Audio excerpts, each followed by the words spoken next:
17 people. Wow. Wow. Man. Yeah. Okay.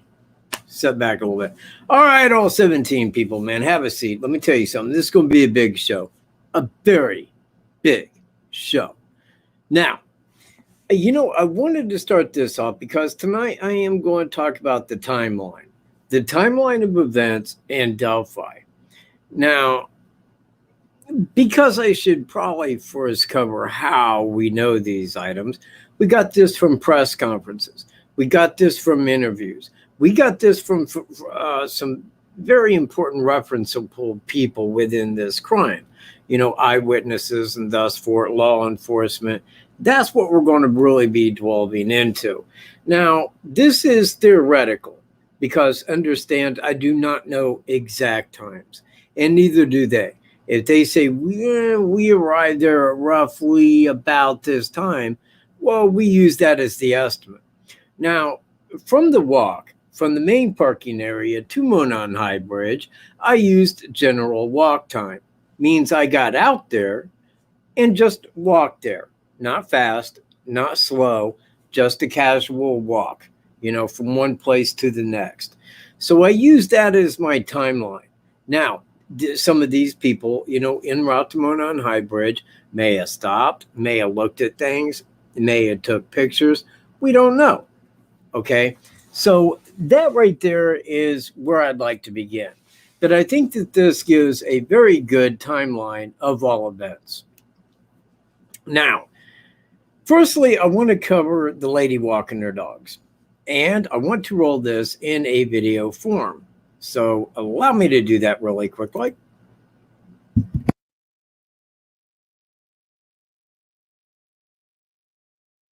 It's basically just a clear picture of his face compared to what you saw down below. We've got the information out there, the pictures out there.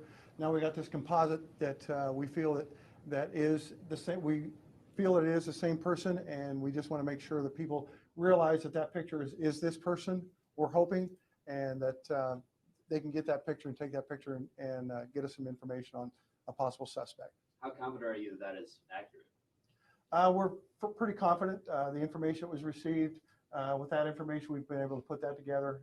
Again, this thing wasn't drawn up overnight. We've been working with this picture and with the suspects that the witnesses that we have that would put this together.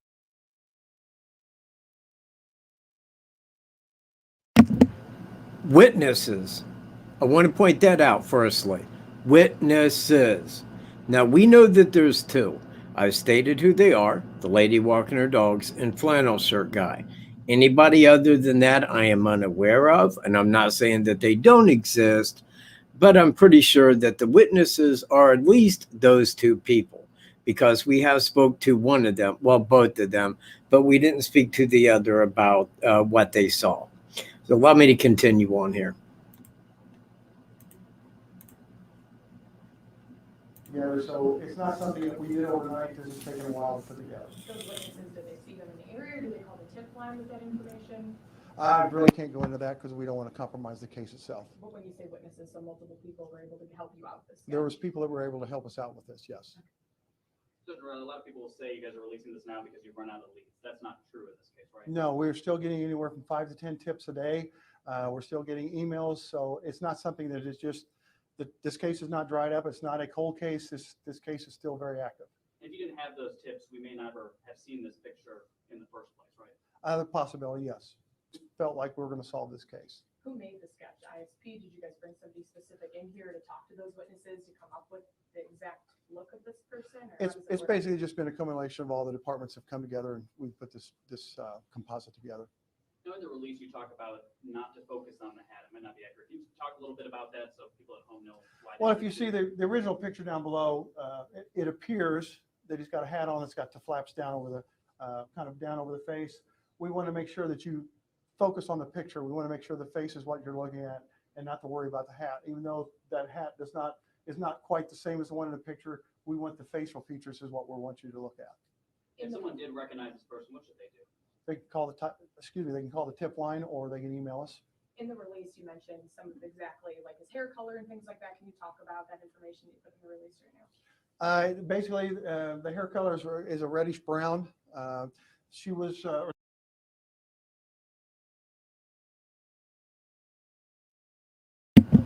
I want to throw in there.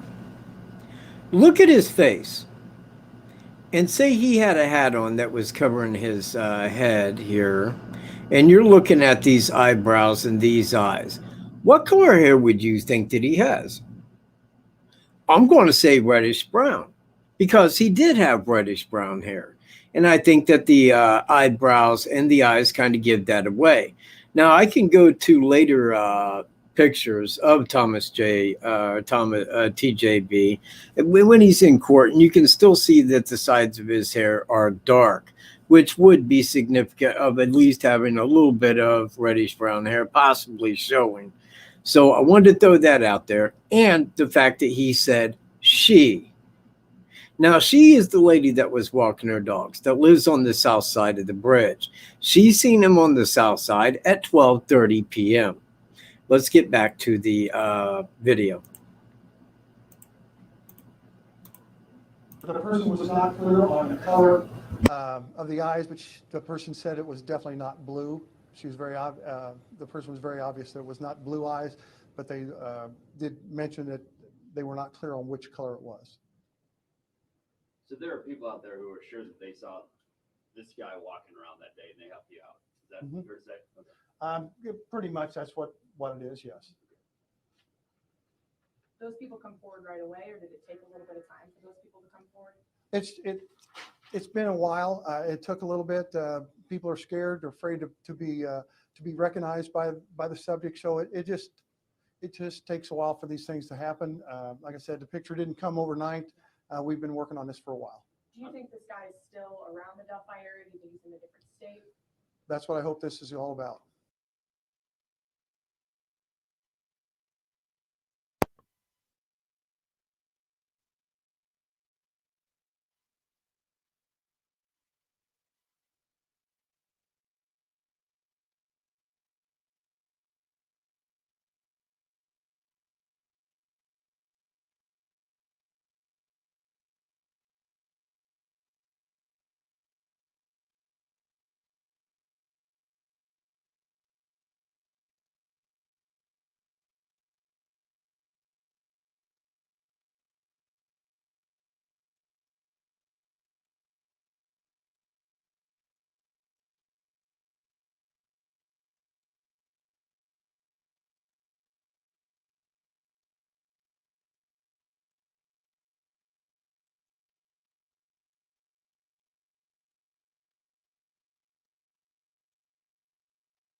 Well, I apologize. I just gave everybody a shout out and nobody heard a word because I had my cell phone mute.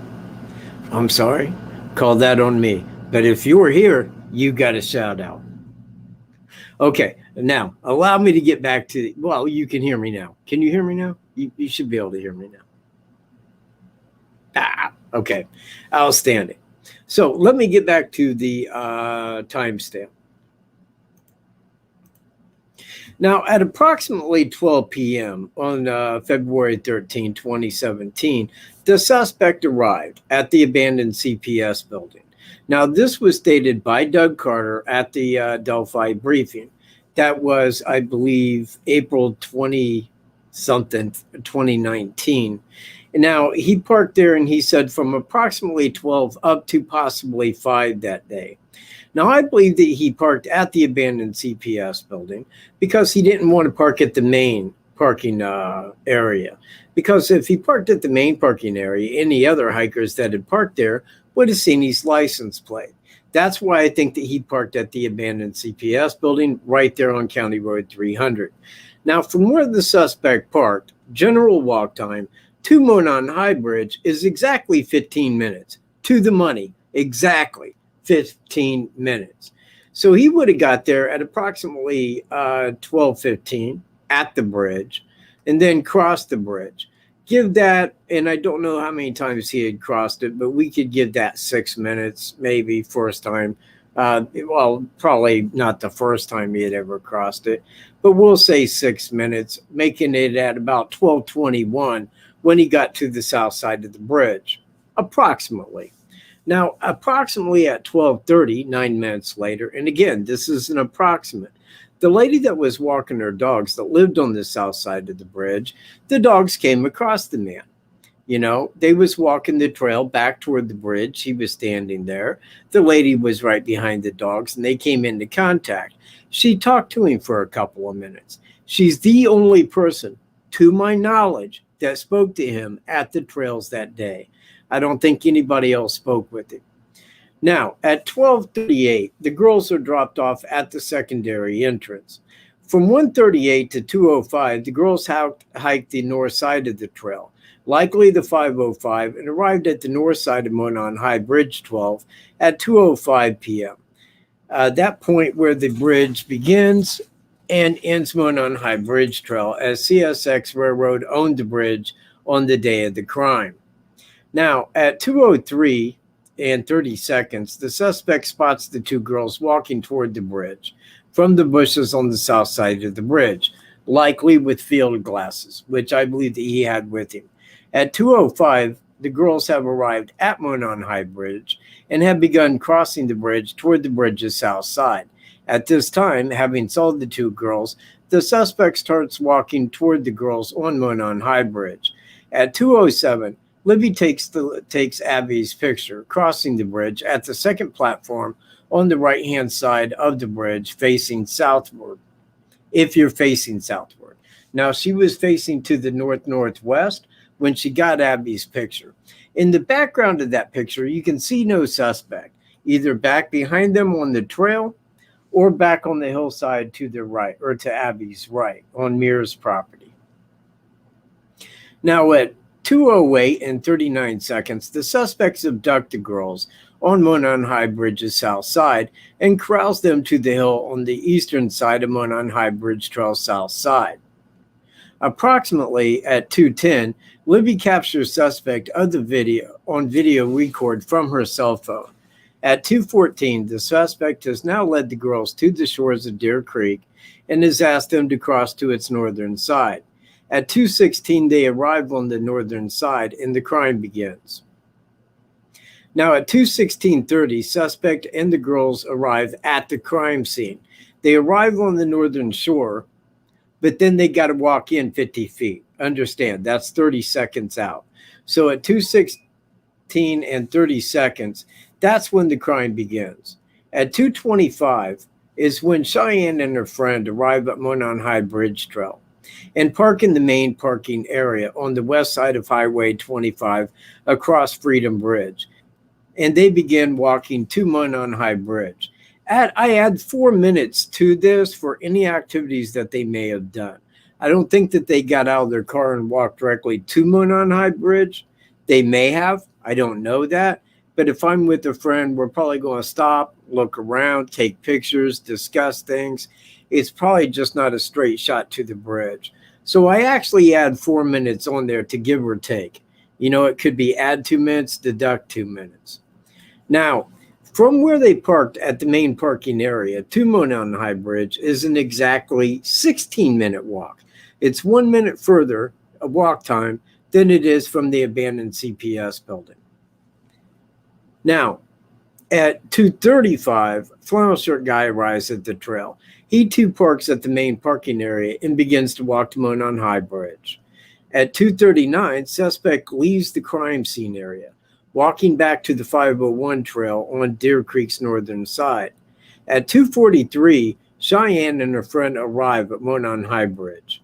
At 2:45, suspect arrives at Monon High Bridge Trail's 501 trail on the north side of Monon High Bridge and begins walking the 501 trail back to the entrance. At 2:47, flannel shirt guy walks by the suspect, who is headed back to the main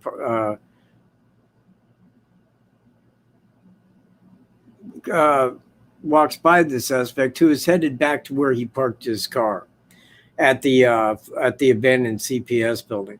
The two walk by each other this walk by was at 247 and was at 100 feet to the west of the fence, going across the 501 trail.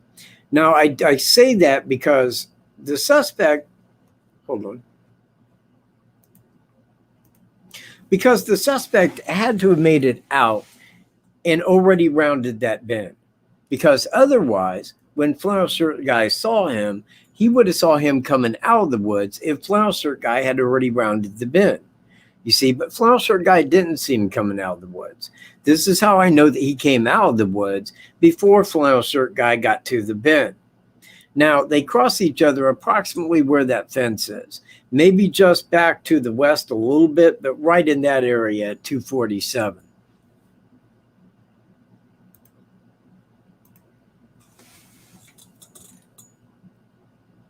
Now, at 249, Cheyenne and her friend had made it to the south side of Monon High Bridge. They had walked all the way across. Cheyenne takes a photo on Monon High Bridge's south side, facing northward on the western side of the bridge. Captioned, "I was there around 3 p.m. and I didn't see or hear them." At 2:53, flannel shirt guy arrives at Monon High Bridge. Now, at 3:01, suspect arrives at his vehicle and drives off to another location. At 3:09, flannel shirt guy starts walking back to the main parking area from Monon High Bridge. At 3:15, flannel shirt guy is stopped by Derek German around the secondary entrance and asked if he had seen two young girls down by Monon High Bridge. Flannel shirt guy's response was, "No, I saw an older couple of girls on the bridge's south side," which was Cheyenne and her friend, "but not two young girls at the age you're looking for." Now, Derek continued to visually search the area of the trail, looking for the two girls, who were now assumed to be elsewhere at the trail. Now, that's kind of the way that I have the timestamp. Now, I think that all of that is given general walk time. You got to understand, general walk time. Now, that does not take into effect, what the hell? Chat with us. I am not chatting with anybody. Why in the hell did that pop up? Holy mother of God. I don't know, man. My computer's just doing crap. But now we got all of that information on the times, the specifics from interviews, that was done with the family, with Derek. Now we got some information from the press conferences where they were speaking of the lady. We know who that lady is. She is the only other person, to my knowledge, that saw him other than flannel shirt guy. But flannel shirt guy just walked by him. Now I got a favor to ask you. If ever you want to see how hard that would be, walk by somebody. Just walk by him, man. Just look up, how you doing? Keep walking. And then 2 days later, try to remember what you can of their face. Survey says you won't. There's not much you're going to remember about their face. An older couple, maybe a younger guy, man, maybe you got some facial hair. That'd be it. But if you stop and you talk to somebody for a couple of minutes, that's when you're looking at their face. That's when you remember the details. Oh, just like that. Also, a favor, if anybody would. I have an idea. This is to help me and you. Little intermission. But I want to get people into cryptocurrency. You don't have to. You may have already made up your mind. I want nothing to do with that crap. But I'm going to make you some money. I'm going to make sure that you get some money. And this is how.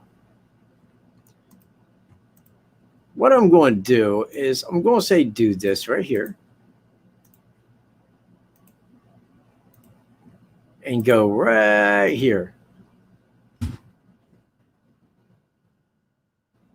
Wait, I hope that posted. Yes, it did. Go right there. join Coinbase. Now, when you join Coinbase, right there on the front page, it's got a way where you can watch a couple of videos and make $25 in cryptocurrency. You can turn right around and sell that. Sell that for American dollars, and you got $25 right there. 25 free dollars in cryptocurrency. Now, it was crypto, and you can change it right into American dollars. Right into American dollars if you want. And it'll be right there, $25. Then buy some Bitcoin with it. You see where I'm at? You got $25, buy some Bitcoin. Now, you may be wondering about what part of this is a little odd. Well, here it is, right here. Once you have the Bitcoin, once you have yourself some Bitcoin, I want to set this up. Yeah, it is Coinbase and or Coinbase Pro, because if you log into Coinbase, you're automatically in Coinbase Pro. They log in the same way. So then you can use that address right there, and send me a little piece of Bitcoin. Send me like $5 in Bitcoin. It'll be phenomenal. And you'll already have an account set up to where you can purchase Bitcoin or any other cryptocurrencies. I don't know. Maybe you heard big about Doge. Have a nice time. So, but I wanted to throw it out there because I would like to see one day, come when people use Bitcoin for PayPal donations. Wouldn't that be super? Yeah, be really awesome. Yes, the dog walking lady did move. She felt very threatened by the fact that the suspect knew where she lived. And, they did not know who he was. Now, they couldn't keep probably a full-time eye on her house for years. So, yeah, she did end up moving. But let me get back to this, because there are some areas down here that I kind of want to discuss. These are specific points of interest. Now, I will read them, and if any of them strike you as interesting, please throw into the comment what it is so I can go back and cover it. Now, I put right here, these are little exclamations that kind of fit in above. It is an 8-minute walk from where the girls were dropped off at the trail at the secondary entrance to the spot where Libby took Abby's picture. 8 minutes. But they were there for 29. That means that for 22 minutes, they were hiking on the north side. You see where I'm at? Now, these times are estimated, as I've already stated, as we don't know that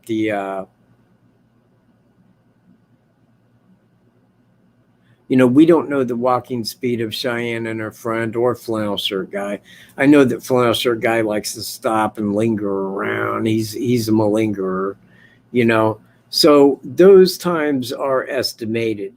But we do know times that they did make it and where they were at those specific times. So we do know that. It's like at 2:49, we know Cheyenne was on the south side of the bridge. We know it takes X long to walk across that bridge. But we don't know when Cheyenne and her friend got on that bridge if they stopped, looked out, took pictures, or anything else that they may have done. Now, I did minus 16 seconds on the walk, from both sides. From the main parking area to Monon High Bridge, and from the suspects area to Monon High Bridge, because you got to walk around that fence. Now, that fence wasn't there at that time, so at 16 seconds is reduced out of it. Now, specific points of interest. Suspect hiked from abandoned CPS building at a general walk time with added time allowed for, whatever. We don't know his exact hike. He may have stopped. He may have looked around. He may have been looking for other hikers, anybody that was in the general area. He probably wanted to know anybody that was in or around that trail so that he knew that they was there, so he was not surprised later. Starting time of his hike to the pathway as secondary entrance is 9 minutes, 47 minutes, or 9 minutes, 47 seconds. From secondary entrance to Monon High Bridge is 5 minutes, 13 seconds. Hike from suspect's vehicle to Monon High Bridge is 15 minutes. Suspect hike from vehicle to Monon High Bridge's south side, 19 minutes, 38 seconds. From south side of bridge to Deer Creek crossing point, 3 minutes, 21 seconds. That means from the time he said down the hill to the time that he got them to the creek, not crossing it, to the creek, was 3 minutes, 21 seconds. From point of abduction to Deer Creek crossing time is 5 minutes, 10 seconds. From Deer Creek crossing point, south side of Deer Creek, to crime scene area on the north side of the creek is 1 minute, 56 seconds. Approximately 2 minutes to cross that creek, and get to where the crime scene was. 7 minutes, 9 seconds from abduction to crime scene. Now that's going from the time that he spoke to him initially, got him to the south side, walked him down and across the creek and to the crime scene. That's 7 minutes, almost exactly 7 minutes. I have it at 7 minutes, 6 seconds. Abduction time, 2 minutes, 8 seconds. Time gathered to get to crime scene area from abduction, 7 minutes, 48 seconds. From Abby's last photo to abduction point, 2 minutes and 8 seconds. It means from the time that she took Abby's picture to where they met up with the suspect, halfway down the bridge, going southward, where he came out, abducted him. Because remember, when you're leading somebody with a weapon, no matter what the weapon, you don't show them the weapon and then say, follow me. You're behind them, leading them. Do you see where I'm at? So I think he'd come out, showed him the weapon by whatever, and I don't know what he said. He could have been playing law enforcement. He could have been saying, help me look for my dog. He could have said anything. I do not know. But I do know that he was behind them following. Now, let's see. Yeah, now at this right here, because of the time it took from when she took her picture to when the crime began was 10 minutes. 10 minutes. She took Abby's last photo at 2:07 and the crime began at 2:17 at the crime scene. From the crime scene, the hike back to the 501 trail takes 5 minutes, 42 seconds. Now, it's 5 minutes and 42 seconds to walk from the crime scene back to the 501 trail. But I want to remind everybody that it kind of works like this.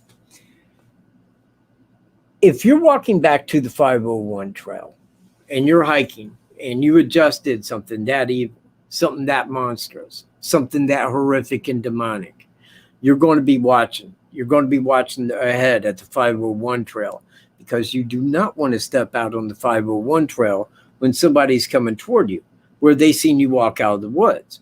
Because when they find out what happens, you're going to be the face they're looking for. He didn't want that. He didn't want seen walking out of those woods. And nobody seen him walk out of that woods. Cheyenne and her friend didn't. Flannel shirt guy didn't.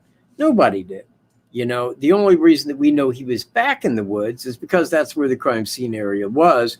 And we have the audio and video showing where he abducted the girls. Now, let me see. Oh, crap.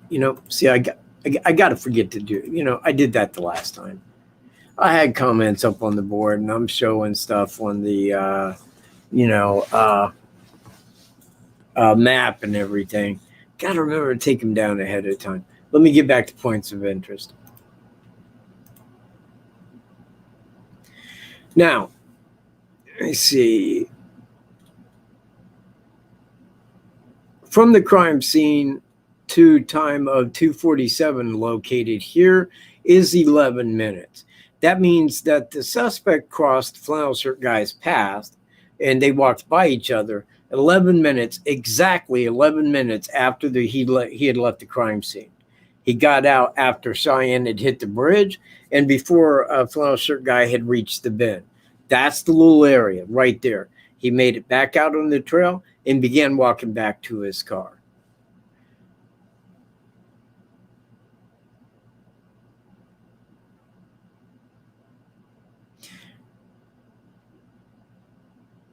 Now, with that in mind, 11 minutes, that means that the suspect had left the crime scene at 2:36. Now that is, and let me kind of verify that, that is 22 minutes at the crime scene. 22 minutes. Now, we don't know what all happened at the crime scene. And honestly, with some of that, I mean, like, I don't think it's anything that we really need to know. It's nothing that I need to know about what happened to those girls. It is sad enough that it happened. You know, I don't need to know what transpired, you know, what happened to them. It's just sad enough that it did, you know, but we do know that it was brutal. We do know that there was likely posing of the bodies, staging of some things. There was at least 3 signatures left. And we know that the crime scene was very big. If you don't believe me, look behind me. Look at all the tape where it out. Oh, man, he tried to do this in reverse. You know, like that. It covered a very big swath of land.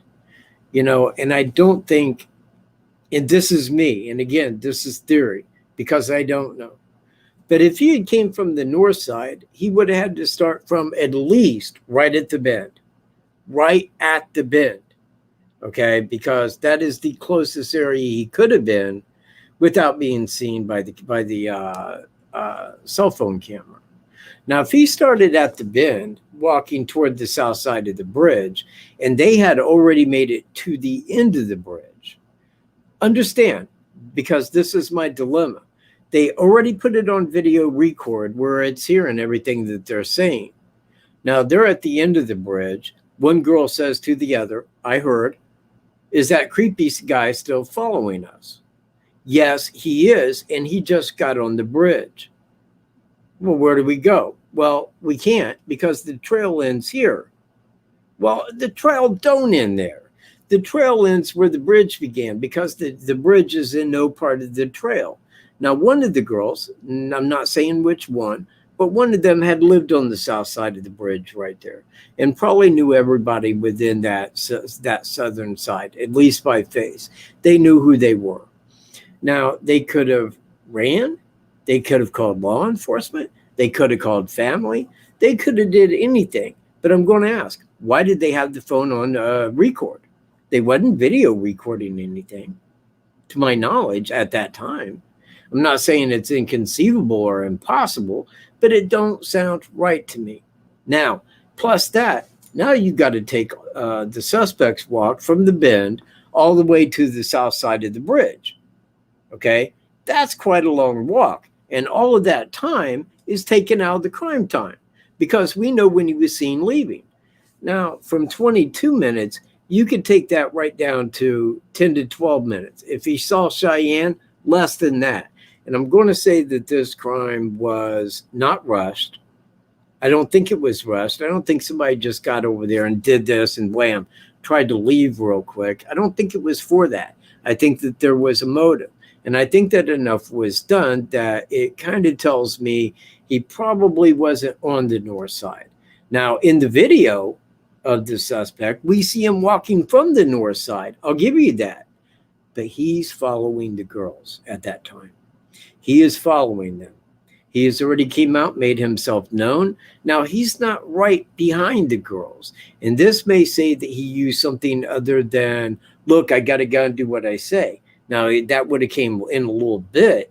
But at that time, he may have stated something else. Look, I'm with law enforcement. We're tracking a guy. He's over here. We need to get you girls to safety. Please come with me. And, of course, Libby says, hey, wait a minute, this guy don't look like a law enforcement. This smells really bad. This don't look right. And then clicked it on video record to capture his image. Why? Because if he was just coming across and they felt he was a threat, that means they seen him on the north side. That means that not only did they see him on the north side, the guy had to have said something to him. Something that at least to them would have said, oh, this guy's creepy. This guy showed up there that day to do this crime. Not exactly to those 2 girls, but to someone. Do you see where I'm at? To somebody. And if that hadn't been the 2 girls that it did happen to, it would have been Cheyenne and a friend. I'm almost positive of that. Now, I can say that that best fits the evidence the way that I know it. But I was not there. I don't care what anybody thinks. I was not there. Hey, Libs and Morrissey. Oh, man, glad you made it.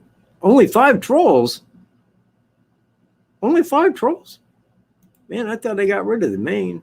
Man, I'm sorry we have trolls, people. I'm sorry. Holy crap, man. You know, what are you going to do with trolls?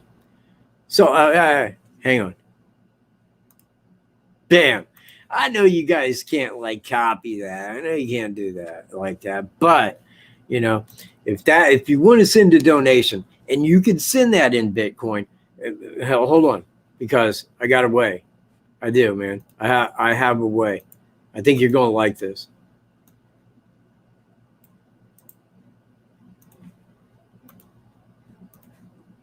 You go right to here. Go right here.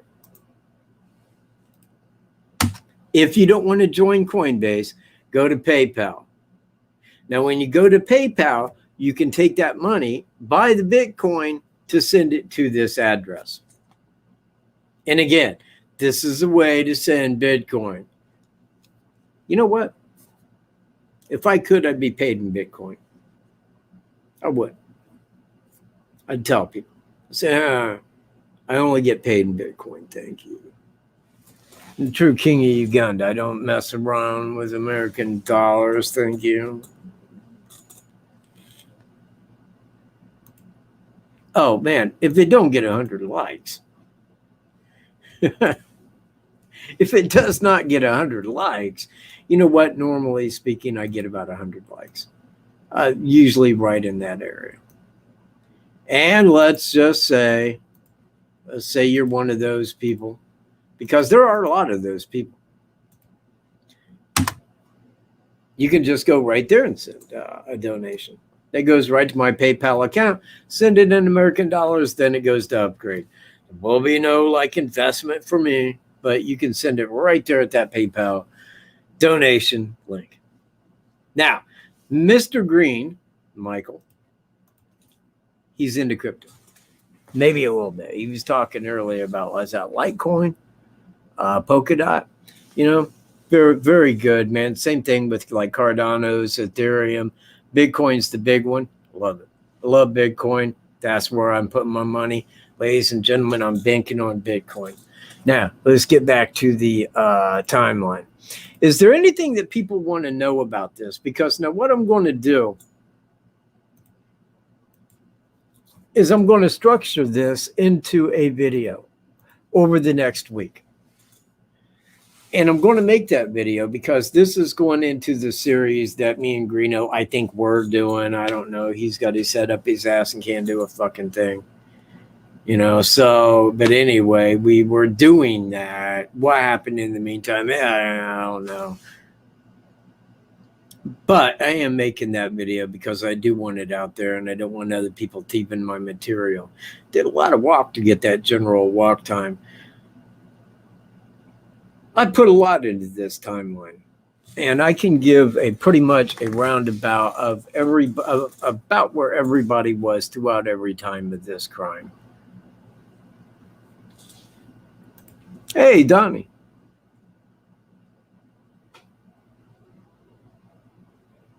You know what? Oh, okay. Oh, I thought you was talking to me, Mike.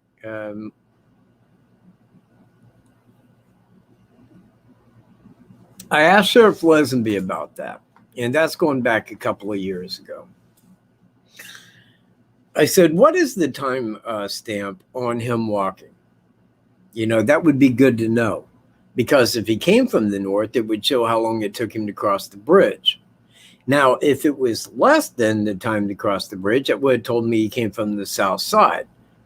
But what did he say? Well,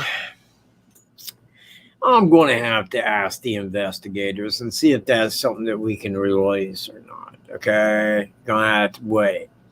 Well, after a week or so of waiting, I'm like, well, what'd they say? Can you tell me? Well, no, because of Indiana Code 30503, Section 2, Part B, because it's investigatory, we can't hand that out. Now that tells me right there that there's something in there. You see where I'm at. It was at a less time. I mean, it was at a far less time than what you would think. Say as an example, she took that photo of Abby at 2:07. Well, then say that the time when he got there was 2:15. Okay. Now, if that was at 2:15, then this completely offsets everything. Now everything's got to be reduced because now we got to take into effect that he started at least at the bend and got there at 2:15, and that's when everything began. Then we got to narrow, we got to shorten it from 22 minutes on down to like about 10 to 12 minutes, and maybe less if he saw Cheyenne. And again, I'm just throwing it out there. I don't think it happened like that. I don't think this was a 10-minute rush job. In fact, if it was, I think that would have been something that law enforcement would have said. Got him over there, killed him real fast, and left very quickly. That would be a little different. But when you hear like mass murder, brutal murder, things I'll never forget. They didn't see what I did. A bunch of physical evidence, non-secular, in a big area where he got there's a lot that went into this, and I don't think it was rushed. I know I am repeating myself, but I think that needs to stand out. I think people need to hear that.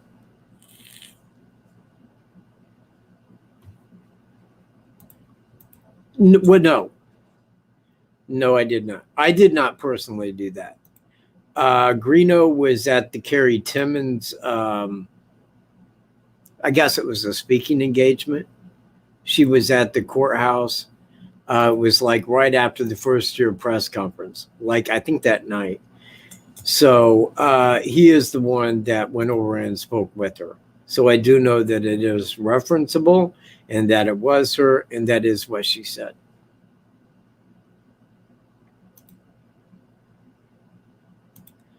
But just so everybody knows, the dog walking lady did talk to Greeno, and she did not say, "There he is, that's him." So if anybody thought that it was Greeno, you're wrong. It ain't me. I got blue eyes. And my hair is not reddish brown. And it was way longer than his, by a long shot. I ain't got no black eye either.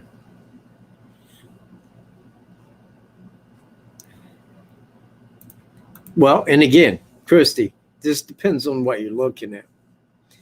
Now, I say that because the girls were walking across the bridge, he's seen them when they were coming toward the bridge, because they got to the bridge at 2:05. But right before 2:05, he's seen them walking to the bridge. Now, when they started walking across that bridge, Libby took Abby's picture at about halfway across. Now, I figure about halfway across, with him looking forward, not seeing any other hikers coming, that he started walking out. When they're continuing to the south side, they would have met at about halfway. Now I can show you exactly where that is. Give me a quick second.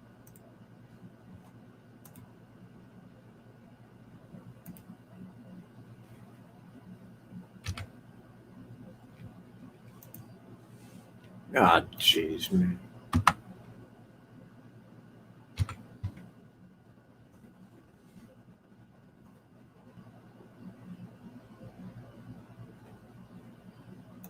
All right.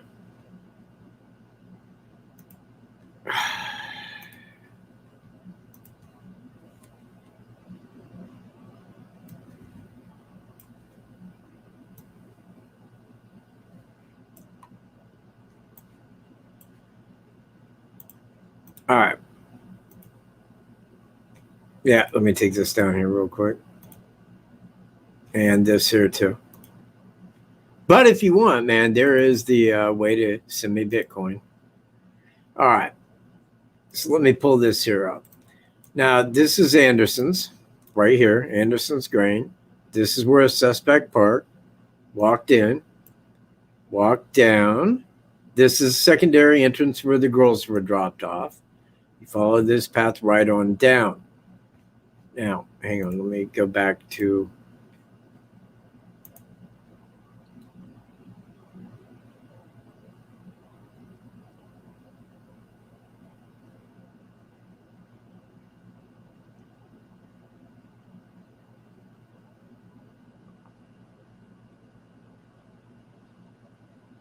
man, hang on.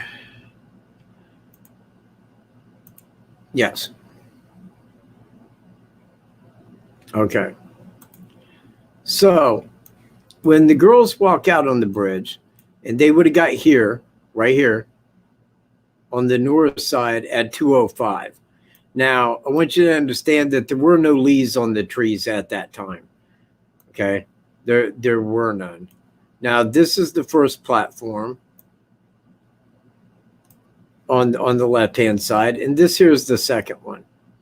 Now, this is exactly right here, right there, where Libby was standing when she took Abby's picture, who was standing right here.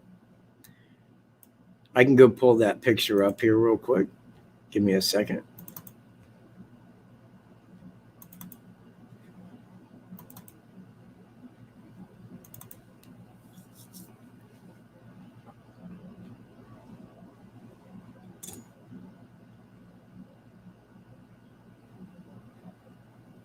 Oh, crap. All right.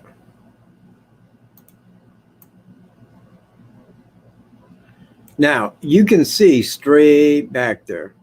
There is nobody back here or back here. And this one here is a little short. It does not have the expanded sides to it.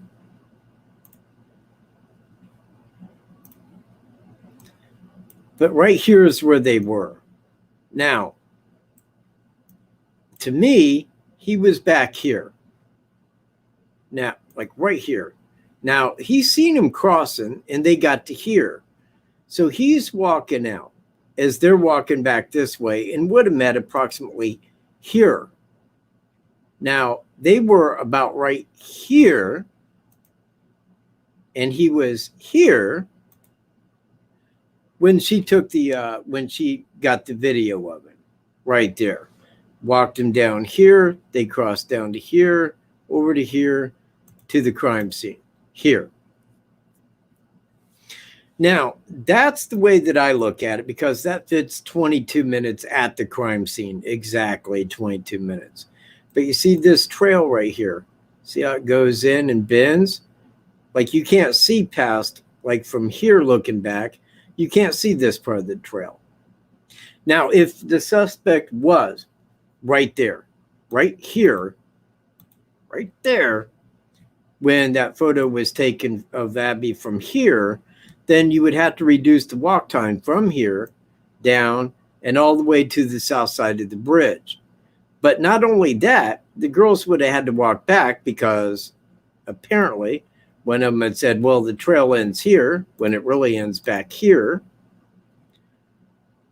And they were about right here at the last pedestal, taking a picture of him here at the time when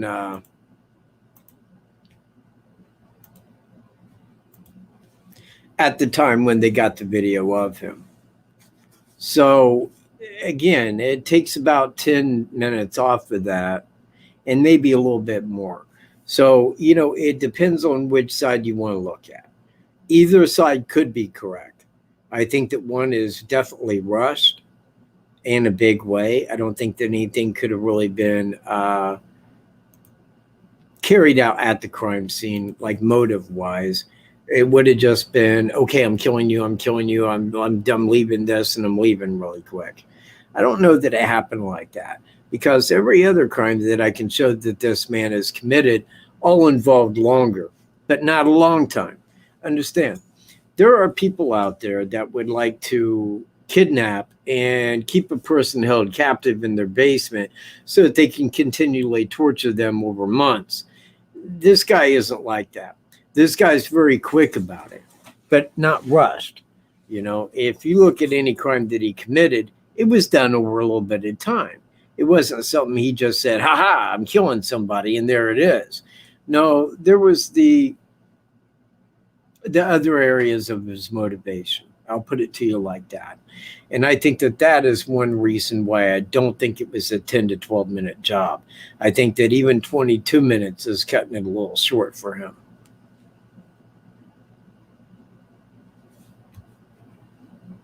What do you mean, how nice of him?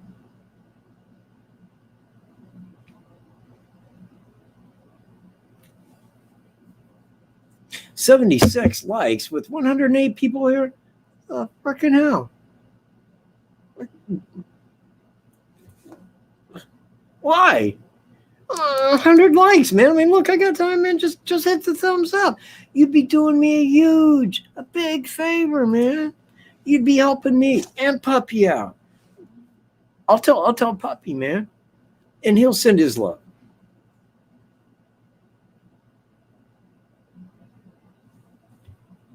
Bev is me. You know what? You're asking for it. You're asking for it.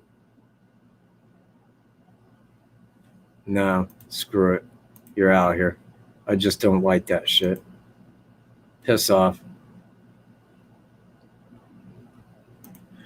Okay. So, oh, wait a minute. Hang on.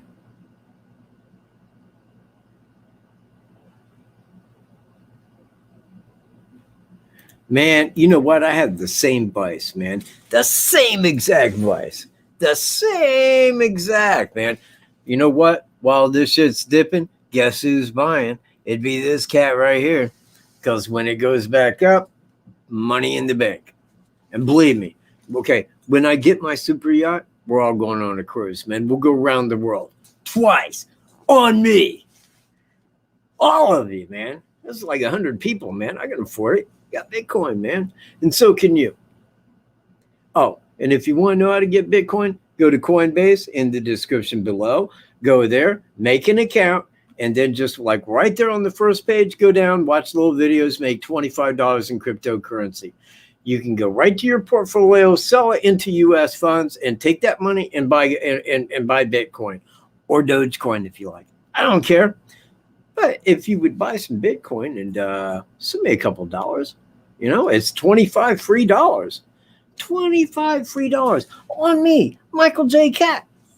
And because now you will be a part of the best crypto account or like on earth, you know, Coinbase, then you can like just take your money and you can buy crypto if you want to do that.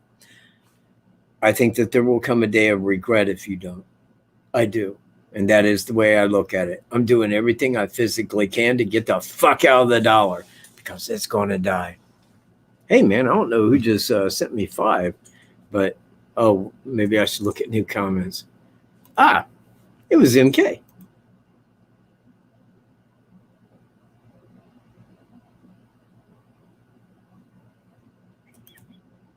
Well, thank you, man. Thank you very much. Well, I don't know. See where I'm at?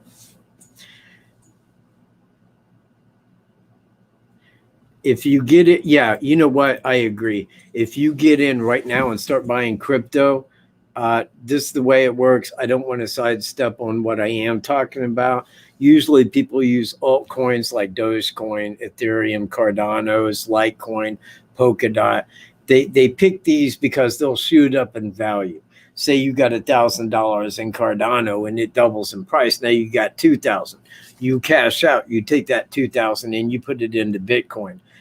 That's the way I do it. That's exactly the way. You see? MK, my favorite lady subscriber. I just want to throw that out there. Oh, 25 months. You know what? I was going to do 50. I was going to do 50 on Coinbase, man. But the thing is I don't want them to pick when it's bought. You know, I like to buy the dip. I don't like it just like, oh, it's that time of month, buy. Nah, you might get a little bit extra for that, but I think that you could probably make better than that by buying the dip yourself. That's me. That's me. I ain't telling people how to buy crypto, but that's me. Oh, do you? Well, that man, okay, that is... Oh, yeah. No, you didn't lose any, Amanda. You didn't lose any money because you bought a percent. You see, it's just like me. The percent of Bitcoin that I have will always remain the same. When the Bitcoin price goes down, the money that I have in it goes down. That's when I put more in, because when it goes back up, that percent also goes up. And it's like if I buy say $1,000, okay, and it's at 20,000. When it hits 40,000, that $1,000 is now 2,000. You see where I'm at? So you're not really losing your money. It just, the money goes down with the price. But when the money's down, that's when the lucky people buy. You know, that's when the people like start buying in, you know, and putting their money in. And when it goes up, everybody goes, you know, they bought when it was low, and look at them now. They drive a Lamborghini.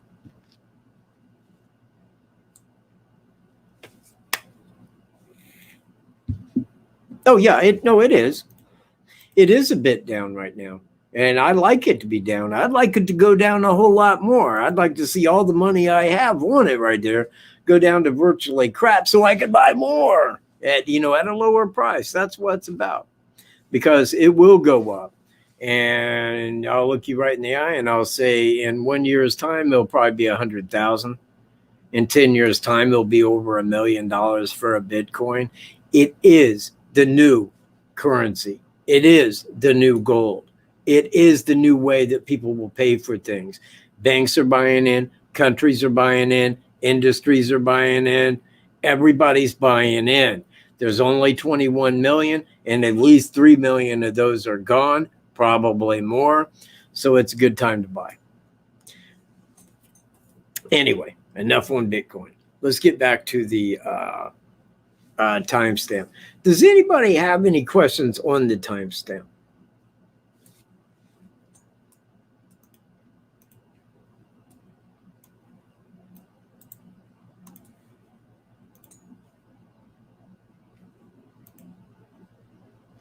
Well, exactly. Yeah, it's private. Can't be regulated. No debt.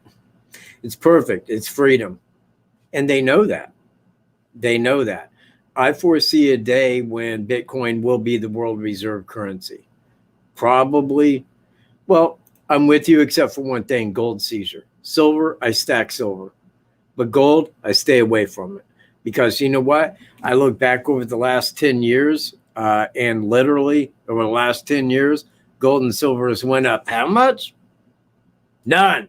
Nada. It's actually went down in the last 10 years. So I'm not saying that it would, you know, not be a good thing. But how are you going to sell gold? What are you going to sell it for? You know, I mean, there won't be no money. There won't be anything like that. Now, it could become like worth, you know, quite a bit more. But I'm just saying, I know in 1933 they had the gold seizure and they took everybody's gold. That was taking our money. Silver is the most undervalued asset on earth.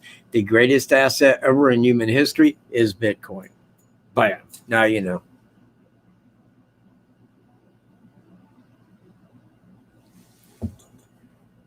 I don't think that they did speak. You say, how do we know when BG spoke to flannel shirt guy? Well, it isn't really like that. If you're on a trail and you're walking one way and somebody's hiking toward you, you know, and you're both alone and they walk by, you just, you know, it's normal, the same thing. Hi, how you doing? Pretty good. You? Yeah. Great day to be out. Yes, it is. Yes, it is. And you keep walking. If anything was said, it was that, but they didn't just sit and stand there and communicate.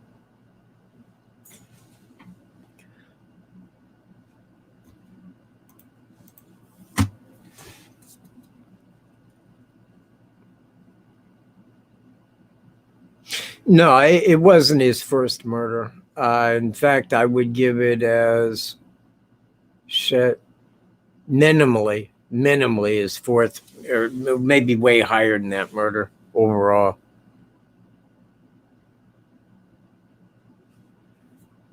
It really can't be.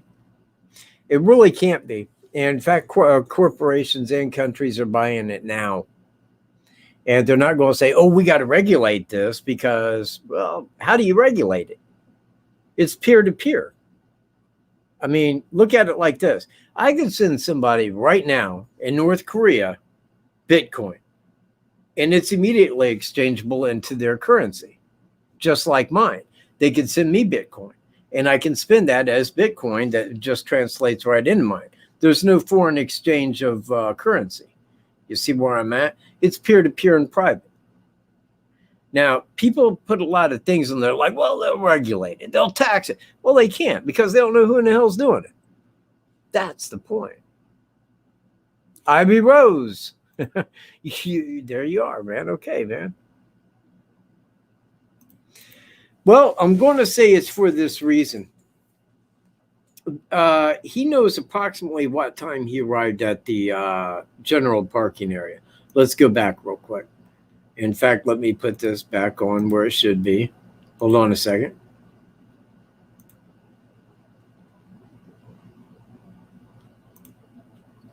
Now, he arrived here 10 minutes after Cheyenne, right here at the main parking area. Now, to walk from here down to here at the end of the trail, right there, is exactly 16 minutes. Now, with that in mind, we know that at 2:49, right down here, Cheyenne was there. Okay? And we know that flannel shirt guy arrived approximately 10 minutes after her. Now, that would put him about down here at that time, because it's about 10 minutes later. He would have been about maybe 1 minute back, maybe about back in here at 2:49 when she took that picture. Take about 2 minutes back behind that, and that is 2:47. Now, we know that the suspect, where the crime scene was here, walked out, got back to here before the bend, right here, and made it out after Cheyenne and her friend had hit the bridge and started crossing, but while flannel shirt guy was hiking this way. Now, after he got here and rounded the bend, this is approximately from here to here is approximately where flannel shirt guy had seen him at 2:47.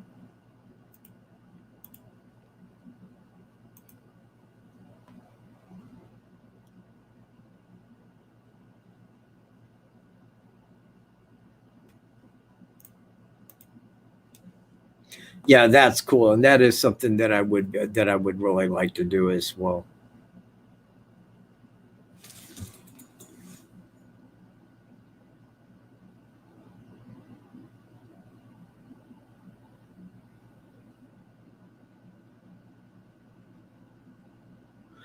Well, he knew approximate time, but you see, I think that when he abducted the girls not being seen, he knew that there was nobody around watching him. You know, he knows that there was no hiker on the north side that saw him. He knows that once he got him over to the other side of the creek in that holler on Ron Logan's property, that there was nobody there to see him. So he could commit that crime and then walk the land back on the north side, back to the 501 trail and get back. He wasn't under any suspicion. He knew that once he got the girls and got them over there and committed the crime, he just needed to leave.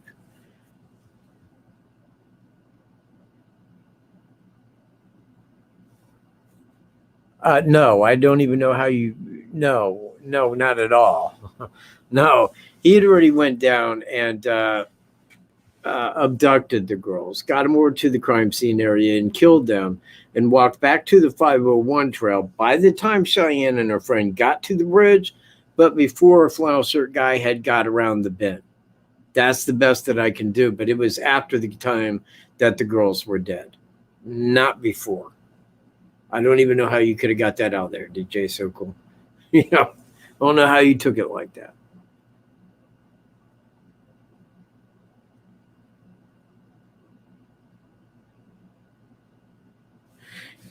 Yes, very true. Hold on.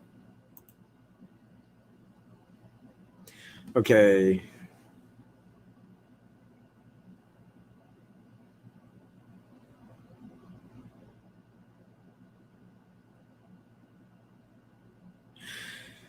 Well, it's a big patch of woods. Let me show you like so. Let me go back here to the map.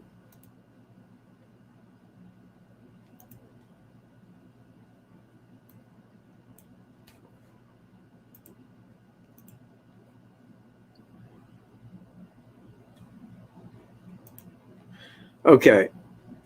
This here is the area. This here is the creek. Remember that. This is the south side over here. This over here is the north side. North. And this over here is the south.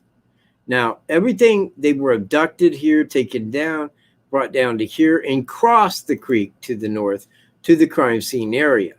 Now, it only takes 5 minutes and 40-some seconds to walk from, about here, walk right up here, and back to the 501 is 5 minutes and 46 seconds. General walk time. General walk time. He may have been walking a little fast, and I do know that Cheyenne and her friend were likely in this area at about that time. Now, if he's seen him at a ways back, he probably would have held his ground behind a tree to allow them time to get down to here where they couldn't see him and continue on. But this is not a hard trip. You go right up a hill here, and then you just got this right here back out to the 501. That's it. So that's what I'm looking at.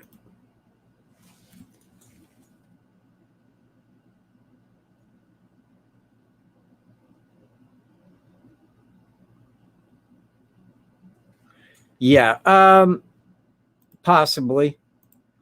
But then again, I mean, she did have dogs. He would have had to deal with the dogs. He knew where she lived. He didn't know if anybody was in there waiting for her to come back. Didn't know who lived there. I don't think that he would have grabbed her, let the dogs go run and draw attention. I don't think he wanted that. I think that he wanted somebody that he could abduct and take elsewhere. And aside of that, I mean, while she was female, which fits the equation, I don't think it was exactly the person that he was looking for. I mean, I don't know that he was seeking two people. I think it was happenstance that two girls showed up. But again, if it wasn't the girls that did get victimized, it would have been Cheyenne and her friend.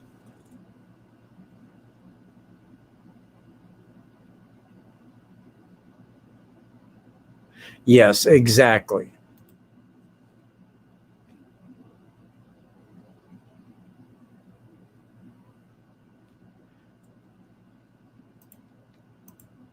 Well, Greeno was out of breath because it was a very hot day, and I told him to make sure that he walked fast.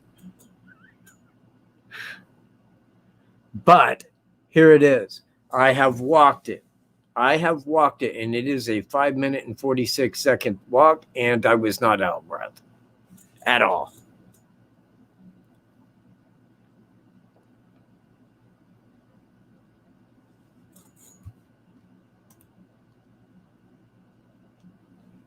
"90 likes, that's it."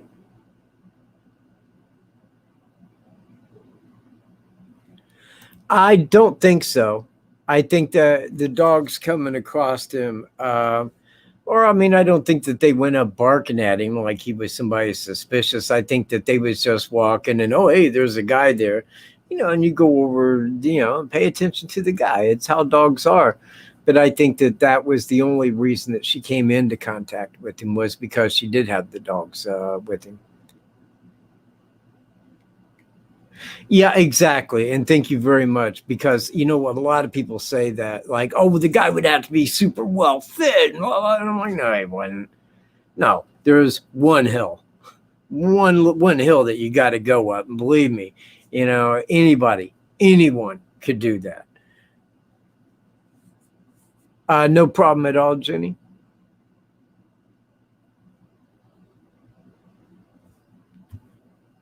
Thank you very much, Bruce. He does. Yes, he does. And so do I. We are both on the crypto circuit. Thank you.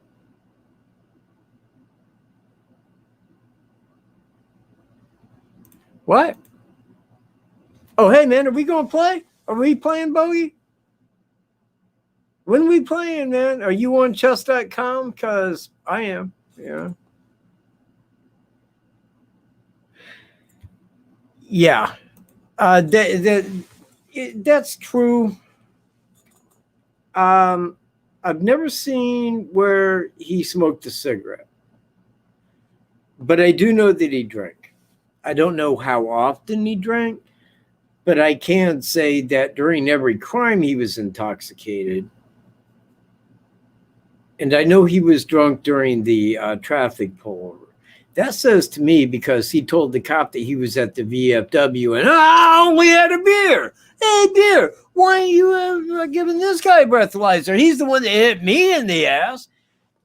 You know, the guy was, oh, are you? Well, you know what? We need to play, man. Here's my email right here. Hold on, let me pull that up for you. Get a hold of me on email, if you would, Bogey, and we will set up a time and we'll play. We'll play on chess.com, man. It'll be cool. I'd love to play. I love to play chess. I really do.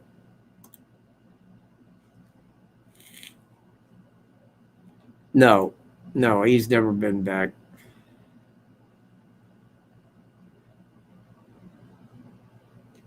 Yeah, total rumor. Total rumor, man. Yes, I can. Hang on a second. Let me go pull that up. Give me a second, and I will play the traffic pullover. Quick second.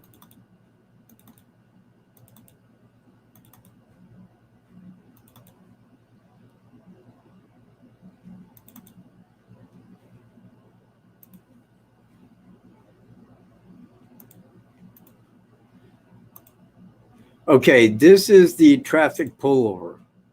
Oh, hold on. Well, man, I got to get rid of my email. Hold on. I hope you wrote that down.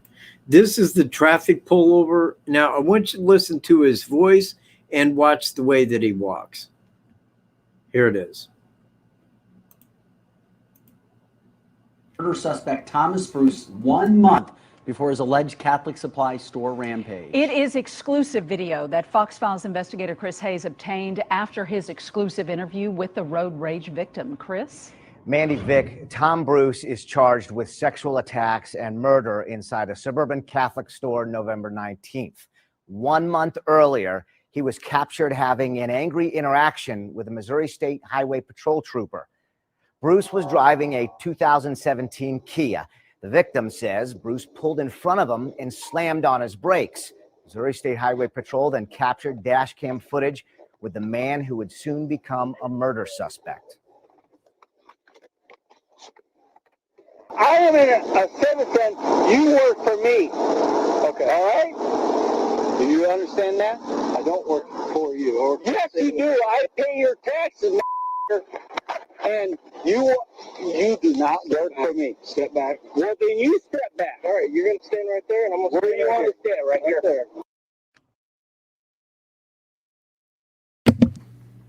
Now, watch when he steps back forward, his hands are in his pockets, and his head is down. That's just the beginning of the right tense there. And surprising moments in this confrontation.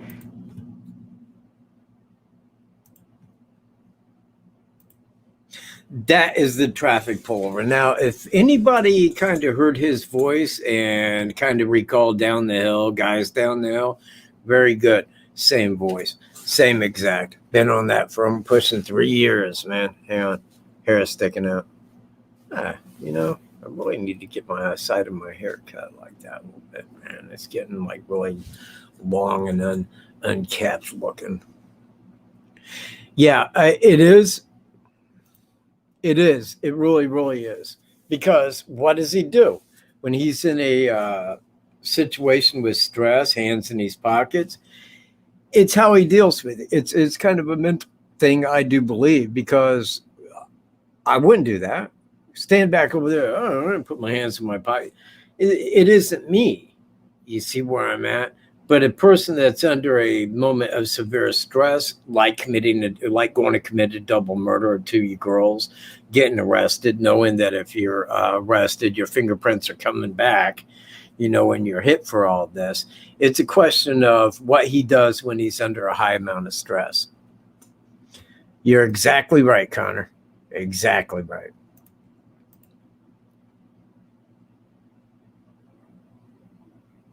No, not at that time. Now, there is some before that, but he never kept long hair.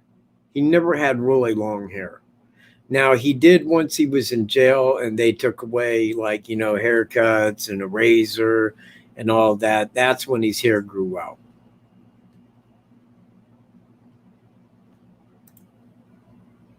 Oh, hang on.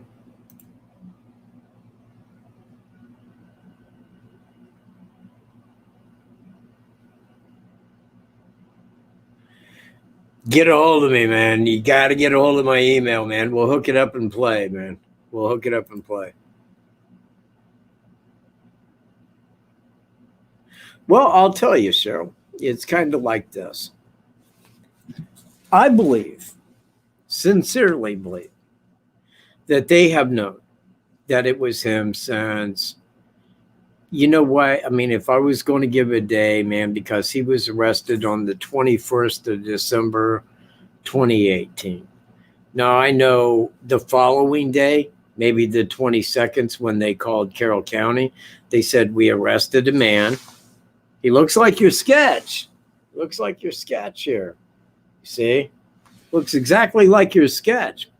He was dressed exactly like Bridge Guy was when he committed the sexual assault and homicide at the Catholic supply store. Aside of that as well, Carroll County, this man had never been arrested before, so he had no DNA or fingerprints to be matched to. Huh.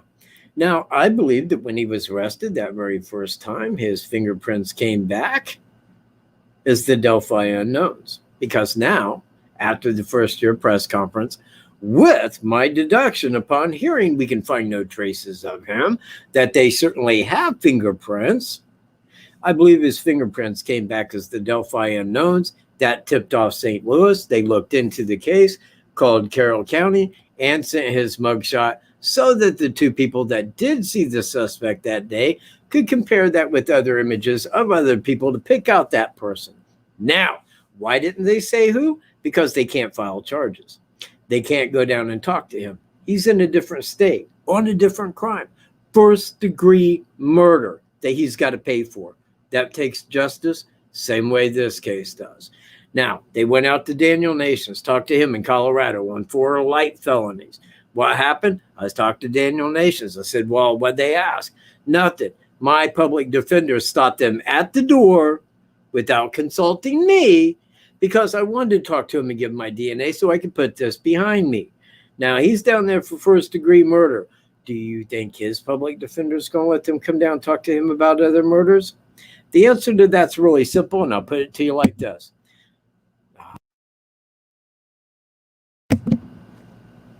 Hell no. They won't. So they got to wait until he's convicted. Once he's convicted, then Michigan, Iowa, Indiana, probably California, minimally, and maybe even Missouri, possible there, will be there to talk to him about other murders, roll him into one big thing, and then file charges. If they filed charges right now, we know he did. We got everything. We got him nailed to the wall. There is no way out, so we're filing charges right now. You know what his public defender would do? Take a guess. I'm going to tell you. He's going to say, well, then we demand a quick and speedy trial. They would go, well, wait a minute. There ain't no way we can get him here to the end of that quick. There ain't no way. What happens? The monster wins. That's why. That's why. That's why they'll tell you anything that fits the narrative. 18 to 40 from around Delphi, bullshit. And I told you immediately that was bullshit. I knew who did it when they did the briefing. I knew who did it. So did they. They knew.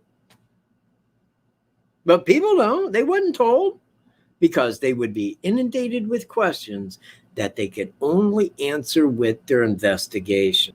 What did they said about their investigation? They're keeping it very close to the vest and very secret because there are things they do not want out because they want this fucker. So they ain't going to say shit until he's convicted. After his jury trial, November 1st of this year, after that completes, 6 days is what it states, 6-day jury trial. After that, they can go down and talk to him. Within 2 months, maybe 3, you'll see it. It'll be posted. That charges have been filed on many murders, many.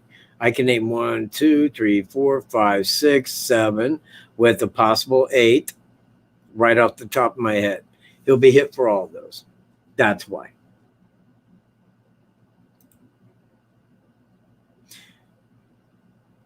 Yeah, that's another one too. It's his hands in his pockets and looking down.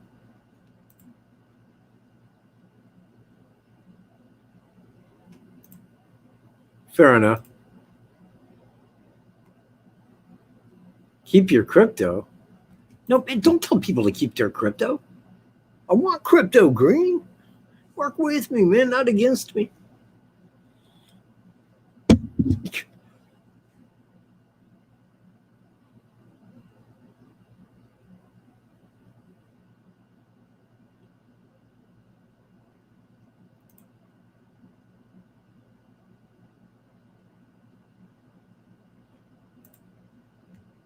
Oh man, I missed something, and man, something was really funny. 920. You know, I got a 1562 in game.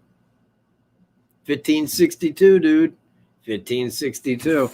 Hey, I'm not bragging and shit, but that ain't bad. Yeah, ain't bad at all. 1562. I worked hard on that.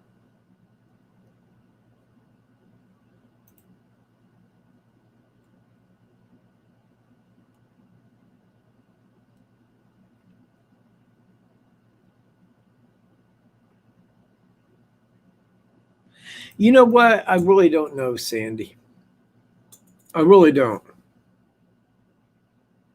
I mean, if you look at, and it's probably gone now. It's probably gone. The FBI scrubbed almost everything that was on him that was put out by St. Louis News, you know. But I remember that they was talking to one of his coworkers that said, you know what? If I didn't know that they had the right guy, I would never believe it was Thomas Bruce. He was a great guy, a great friend, always there to help people. You know, he had a good heart. His neighbor thought he was the greatest guy ever. I reached her and I was asking about the video. She goes, what do you think I do? Stalk my neighbors? Well, and I'm thinking to myself through this, look, lady, you was on the news with your name right there. You're not hard to find. Okay, if you're going to talk to the news, you can at least answer a question. So I sent her the video. Her response was, I'll say this, exactly like it was sent to me. I'll tell you the same thing I told the FBI. The Federal Bureau of Investigations. I don't know whether or not that's him. I can't tell. Why would the FBI be down in St. Louis investigating the Delphi murders with this guy? Why would they go get his DNA? Why would they do that? Because they knew it was him. They knew. So did St. Louis. So did Carroll County. They don't want us to know yet, but we will know. In fact, I will put it to you like this. We will know by February and March of 2022. And I'm telling you right now, man, over 3 years has not been wasted because it's been this guy since February 13, 2017, people. It has been. Ain't no lie. There isn't anything I'm making up. There isn't anything that I've said, man, that I've theorized on. Well, I think it's him. Look, this ain't Mark Redwine being a trucker. No, I think he was at Indiana Packers bullshit. This is some real truth. I looked into this guy.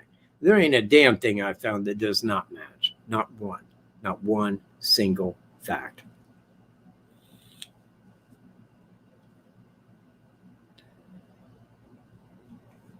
You know what? I really can't say. I really can't, Ivy Rose. Sedley Alley was convicted. He said he was coerced into a confession. I don't know how you coerce somebody into a capital murder confession. If they came at me, they said, we know you did it. We know you did. I'd say, I did not. I did not. I knew exactly where I was, and I did not do it. No, I didn't. Well, you know what? You take it to court, but I ain't going to admit to that. I mean, I'll tell you, They don't put a gun to your head and say, you either say you did or we'll kill you. I know they didn't do that.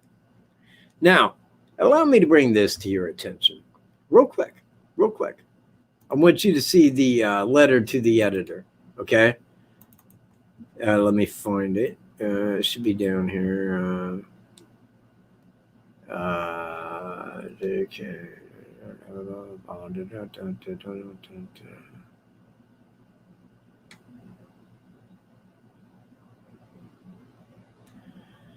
I thought it was just letter to the editor. That's what I thought it was, letter to the editor. Should be right here.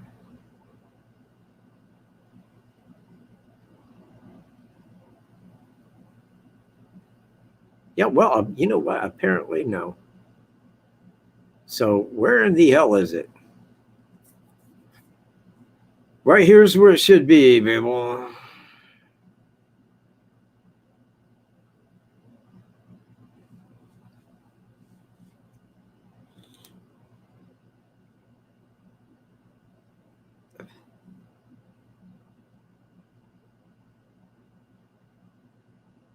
Well, apparently not here.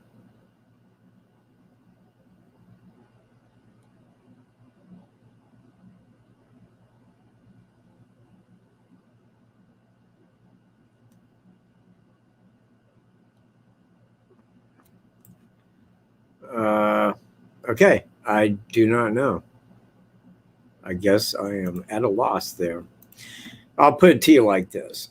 He had said in a letter to the editor, now this is when he was pastoring down at Jackson County, Missouri. So you're looking, I think, about 2004 or 2003, 2004 time area, like right in there. This letter to an editor of a paper, he said, I hate to see people die, even for horrendous crimes. He goes, and I don't like the fact that they cover for abortion by calling it a fetus. Now, one reason that I think that he did not like to see the fact that, and I believe that dealt entirely with Sedley Alley, is because this guy didn't want to be known as the guy who did it. He didn't want to be known as the man who committed that murder. But what he wanted is unknown, unsolved. I did it. He didn't want the fact that somebody else got credit for his work, you see, and then they killed him. That takes away from his glory. You see where I'm at? But on the flip side of that, since that was bullshit, it makes me wonder, being a pastor and doing crimes like this. I mean, look, man, I can read you the charges for a Catholic supply store, and the one thing that's going to stand out in your mind is there is no Christian that would do that. Nobody, not even a human, would do that. Not that. That's evil. That's demonic. That is dark entity. So it makes me wonder, was he on the same side with abortion? Because dark entities really like the sacrifice of babies, Moloch, you know, these kind of entities. So it makes me wonder, well, which side was he playing? It wasn't a Christian side. You know, deep inside it wasn't. On the outside, the way that he portrayed himself was Christian. Great guy, always willing to help. Inside, very dark. Makes me wonder. And I like that question, Ivy. Thank you.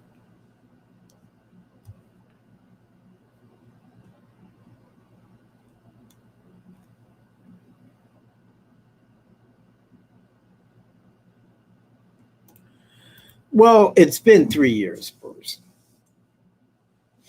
In fact, by the time he goes to court, it will be 3 years almost, minus 20 days. If you take add 20 days, it'd be 3 years before he even goes to court. By the time it's done, it will be 3 years. Now, that's the reason that they had to wait, is because we had Div Act 91. Did you forget about that? They postponed it twice. Why? Div Act 91. You remember that narrative. So for 3 years, they've had to wait. And that's the reason for that. They don't want to wait that long. I mean, you know, it would have been entirely different if he got arrested for a DUI at the traffic pullover. They would have had him right then. We would have already had the charges filed. he would have already been convicted of Delphi and the other murders. But he was not arrested for driving like an idiot. He was not arrested for driving under the influence. He was not arrested for that. Nobody knows why. There's hunches. There's maybe some reasons, but we don't know why. So, yeah, it's kind of the way I'm looking at it.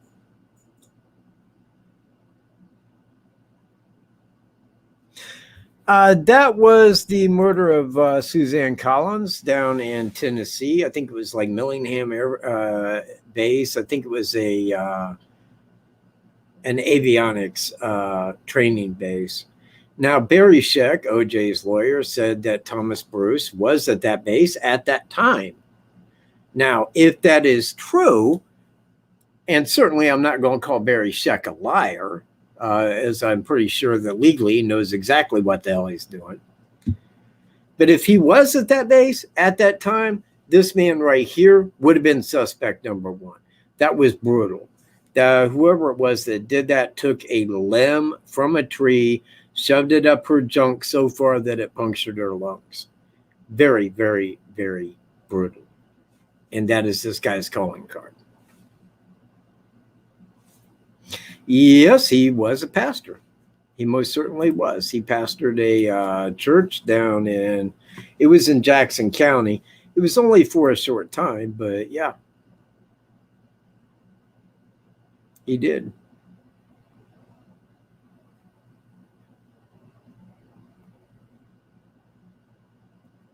No problem at all.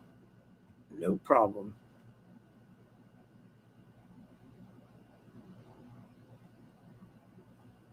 Yeah, well, now, like I say, man, Barry Scheck said that he was there, that, you know, he could show that he was at that base, and that's why he wanted the DNA on the underwear of the suspect that was left behind, you know, compared to the DNA of Thomas Bruce.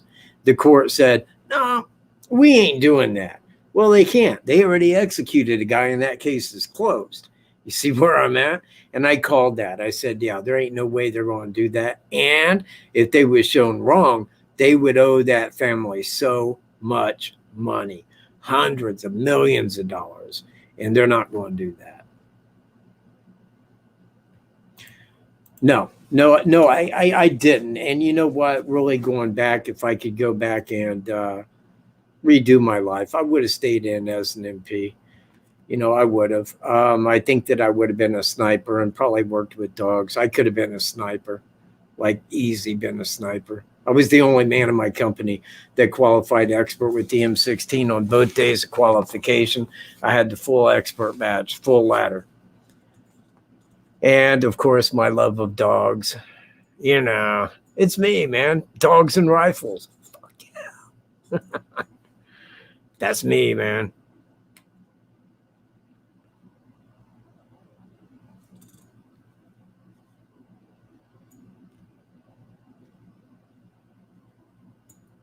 Hi, Kat. Tell my mom, Kelly, I said hi. Kelly. You know, help me out with Kelly.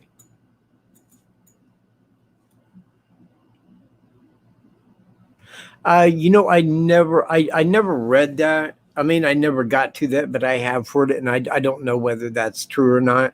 It may be, but I would think that, you know, with his personality and the way that he portrayed himself to people, I'm going to say most people didn't find him to be inappropriate. You know, most people thought he was a very good guy, very helpful, very loving. That's the way that I got. Even his wife. Oh, will do. When I see her. You know, hey.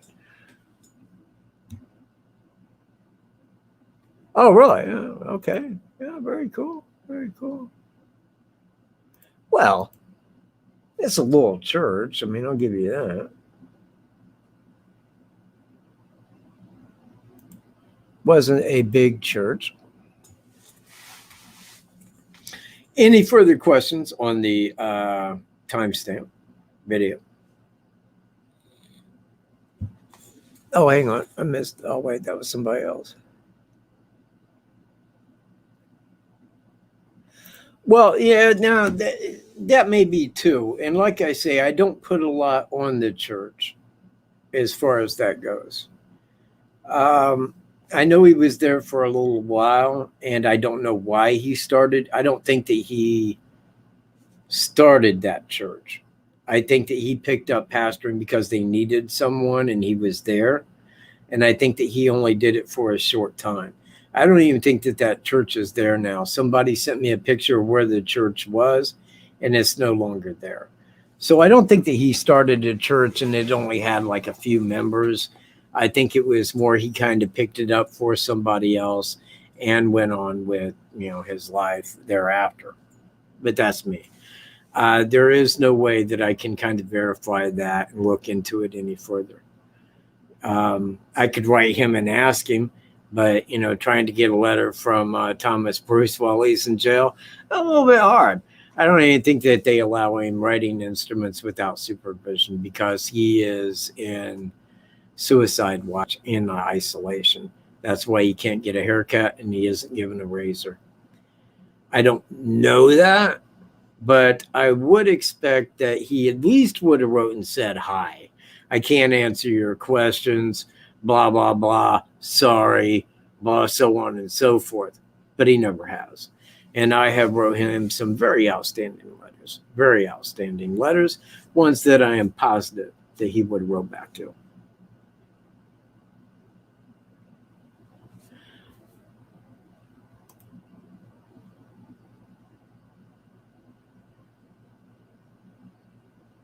Oh, no, I say that I feel that he was on the south side.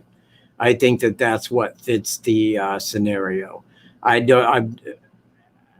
the beginning, I believe he crossed from the north side, but as evidences came forward where I could draw out a timeline, I think it shows pretty substantially that he was likely on the south side of the bridge waiting. His wife was never hanging in there believing him. I don't know where you got that. Maybe you watched somebody else's videos. I don't know. But no. After he committed the Catholic supply store sexual assault and homicide, his wife came out and said, "I was flabbergasted. I had no idea that he could do anything like this at all. I am sincerely 100% apologetic to the family and the victims in this case." And that was the last that was heard from her. Since that time, she has divorced him, and I don't think that there was any reason that that divorce would not go through. So she is divorced from him now.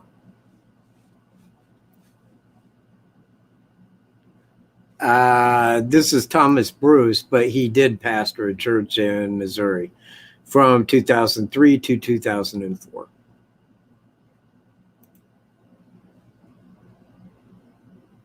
No, because that church doesn't exist.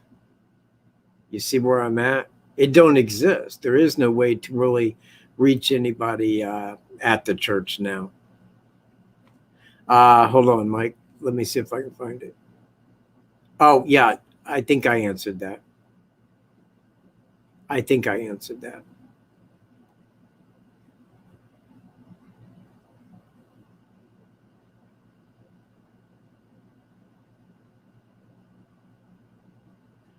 Thank you, Amanda Griggs. Thank you very much. Means a lot. And if you have a question, please throw it out.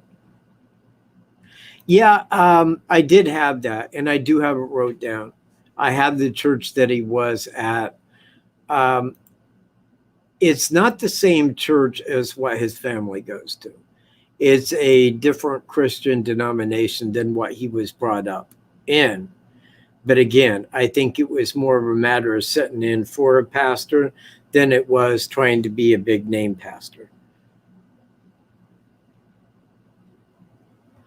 No, I really don't. I think that he had been there many times and kind of knew the layout of the land quite regular. I think that he had went through there, saw it as a small trail that was hiked, but not heavily. If somebody walked by you wanted to victimize, you could take him to private property, commit the crime, and leave. And I think that that's what he was looking at.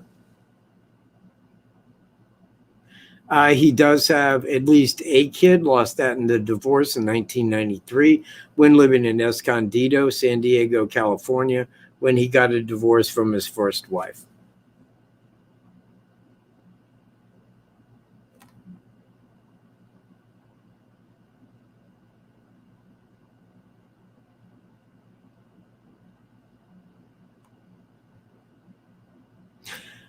Yes, I have. Now, what sent me back to that was when I found his route from St. Louis to Fort Wayne. That involved the Hoosier Heartland, Highway 25, where Monon High Bridge Trail is located, right there on it, right on the Hoosier Heartland. Now, being that this guy here is not a stalker, he don't stalk women. He don't say, okay, I'm going to go do this to her and then go do that. You see, he waits for a time when it crosses his path. Hey, here's somebody nobody's ever going to know. I can take her elsewhere, do this to her, kill her. They can't trace back my DNA fingerprints. Screw them. You know, and that's the way that he thought.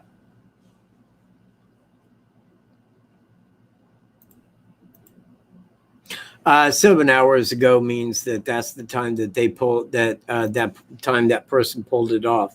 It was posted to Snapchat 7 hours prior to that.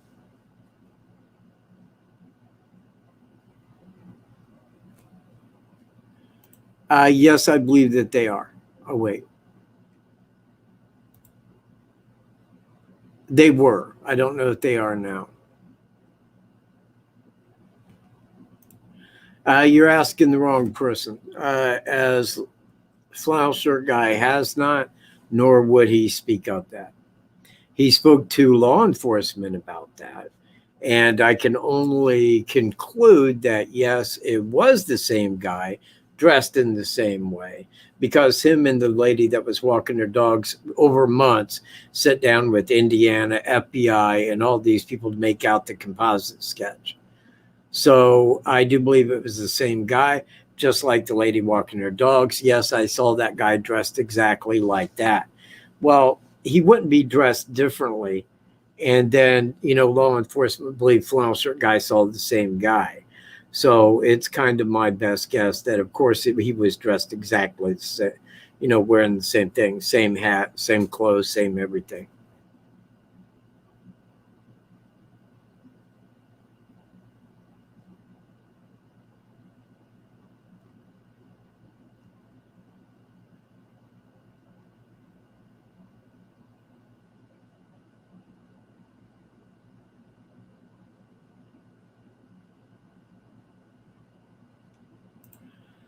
I don't know Pat Brown. I've heard the name, though, but I don't know Pat Brown. Now, as far as being posed, the girls in Evansdale, they were found in basically a small holler in the ground. The hunters that found them said if you wasn't walking over it and didn't look down, you would have missed it. So I don't think that they were posed, because they was found 6 months after the fact of the crime, and they were just skeletal, you know. So I don't really know that they were posed or thrown in there. They could have originally been posed, you know, maybe.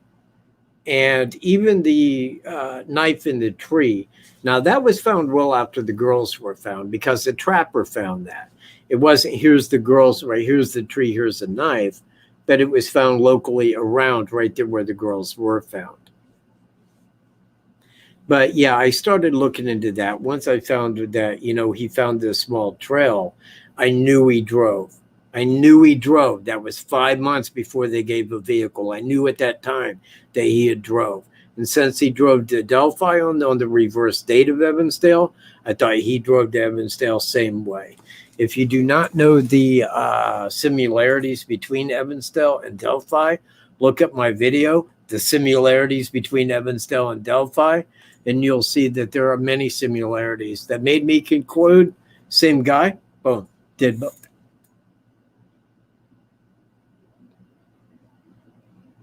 I don't know Pat Brown, and I'm pretty happy about that right now.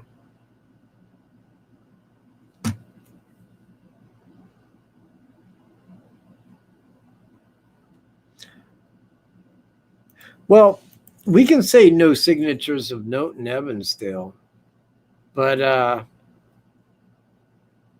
6 months after, man, and you're looking at about Christmas time.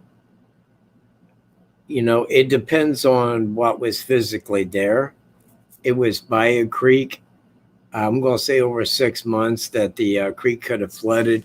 It could have washed a lot of stuff away. You know, we don't really know anything about the crime scene. We don't know from where they were abducted, where the crime scene was. I speculate that it was at Seven Bridges Park because that was a place that was out of the way. It was secluded, just like Ronald Logan's property. He could take them there, and it was in peace and quiet where he could commit the crime and then go, dispose of the bodies right there locally. But we don't really know about the crime scene, whether where the bodies were disposed of, if he did anything there, where it was likely in or around his vehicle or in the woods right local to that. You know, there's a lot about Evansdale that we don't know because we don't know where the crime scene was. We just know where the bodies were located at. But if you look at where he would have had to go, where he would have had to drive, and the survey says he probably didn't carry both down there, as that would take quite a bit of doing. He had probably got to there, walked him back to that area, committed the crime, then did it. But that's speculatory. I do not know that. But it seems that that would be the most likely event.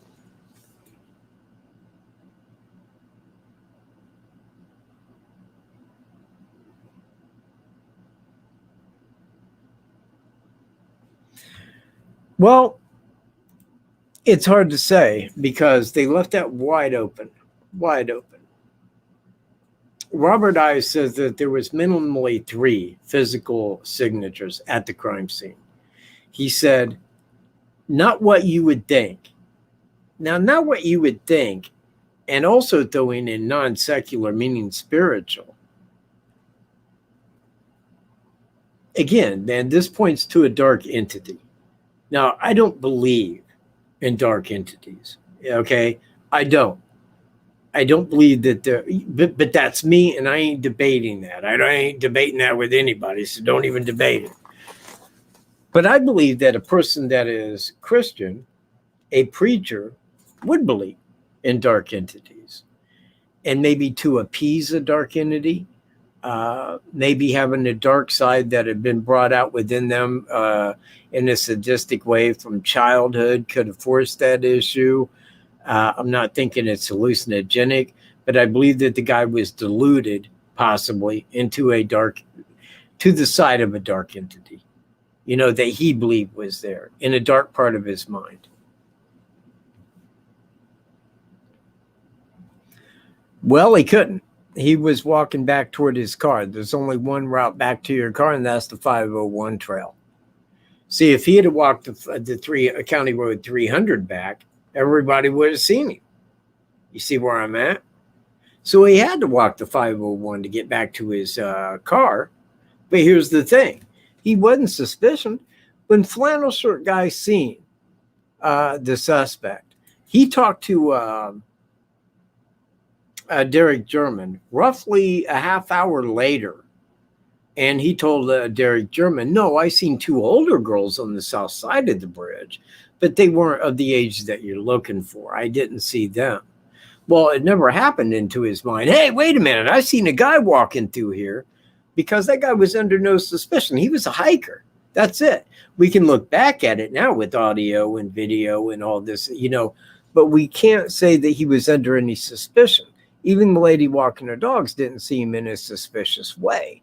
In fact, I'm going to say, well, after the fact, when she found out that it was that guy with the pictures, she's probably like, oh my God, I stopped and spoke to that man, you know, and it probably blew her mind because she thought, he knows where I live.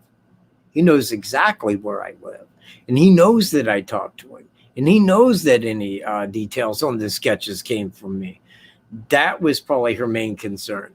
And that's why Kim Riley had said that in the press conference earlier, that, yeah, there was a lot of a worry concerning that because they didn't know who the guy was, but they knew that, you know, he could come back on it. Yeah, he don't respond.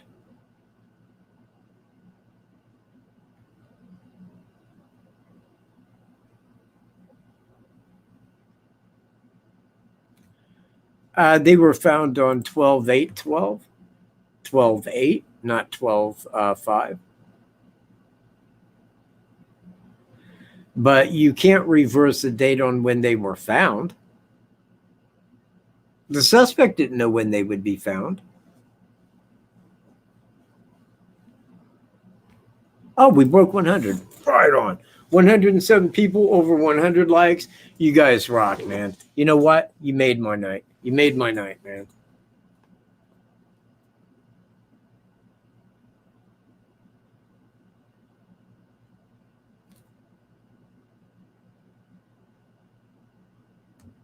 Yes, I totally agree. I totally agree. That is now gone. So is the Lost Holman tape where he mentioned St. Louis. And I want to be clear, he mentioned St. Louis there. They retracted anything and everything that could have gave a hint toward everything. The FBI getting his DNA. It's gone. You know, any mention that was on St. Louis news about it, it's all offline. It's all gone, taken down. Why? Because it's this guy. That's why. And you heard it here. Oh, mine says, hers says 105.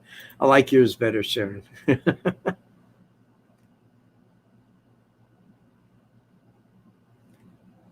Yes, absolutely. Yeah. In fact, you can be a guest on my show without driving out if you want to. All you got to do is contact me at my email address, which is right here. Right here. Right there. Write it down. Write it down. Mr. Cat 420 double T with a K. Send me an email and we'll hook it up for next week where we can sit right here and talk live. And let's say you want to send Michael Cass some crypto. Well, here it is, man. This is my address that you send it to. Right there. Hold on. I got to go back up here.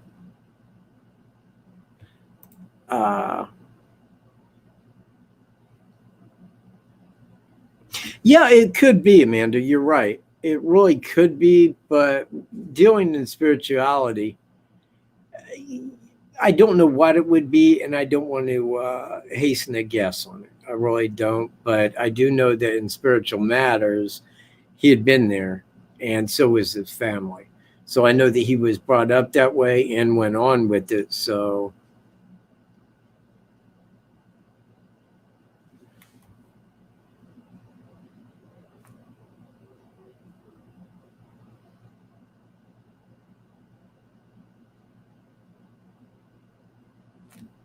well, again, I can't go down that road. I don't know what to say. Like, you know, oh, he knew when they would be found or anything. I don't know. I really don't. Man, quit telling people to keep their crypto, man. What's wrong with you? It's not really a matter like that. Here, hang on. This is how you can do that. And one more time, I'm dropping this in the chat box, but you can go to PayPal. Oh, well, there's PayPal, join.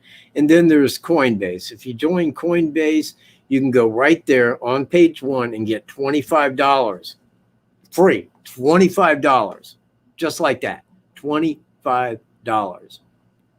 And when you get that, you can sell it, buy Bitcoin, and send me $5 worth. Think about it. You'll be into crypto. I'm into crypto. We're all into crypto. It's a new day. I do want crypto. I do want crypto. But, you see, money sent to my PayPal account, I mean, that does go to upgrades. All that does. You know, anything that goes into PayPal is, you know, because that's how I got to support my channel. I can't do it off of YouTube money anymore. They don't monetize. They know me better than that. They know who I am. They don't like people telling the truth. They'll delete your channel. Think I'm lying? They deleted my old channel. Had 8,700 subscribers, 736 videos, deleted it. Bam! Gone. And you know what? At that time, if you put in Delphi murders into Google or YouTube, everything on my channel was going to be the first 10 pages you saw. And they said, yeah, we don't want that. We don't want that.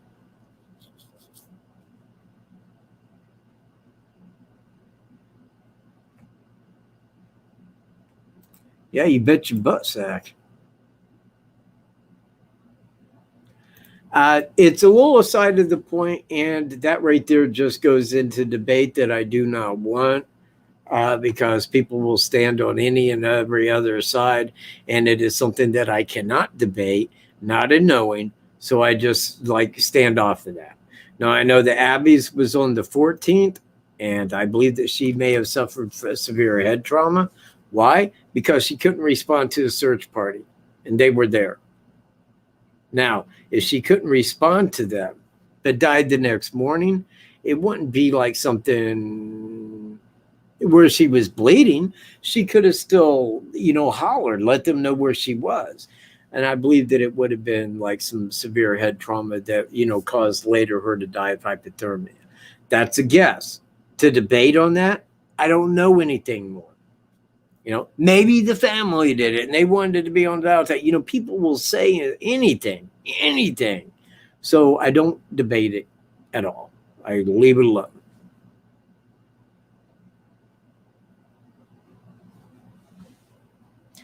Yeah, and today it means like the new age of currency, because fiat is going down the drain. Fiat currency is going to leave with the American dollar, and I don't give it 2 years. In fact, far less than 2 years. I think within 2 years, we'll have the big crunch, and there will not be a dime on earth. Can't wait. Well, it's not that I can't wait for that, because there will be billions that will suffer. Literally, billions will suffer on that. And I do want people into crypto because it's the only savior between you and the dollar.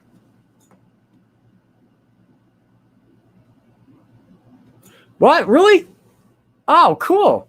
You know what? Here it is.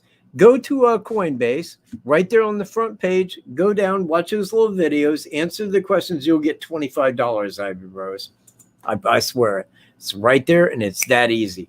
Now, back at the beginning of COINBASE, it used to be $250 worth of crypto they'd give you. But right now, we're in a dip, so it adds out to about $25. Get that. And that's yours. No, I don't believe he ever has. He's never went back to Monon High Bridge Trail. They got cameras set up and they've had people in the watch. They're waiting. They have been waiting, but he's been in jail for 3 years.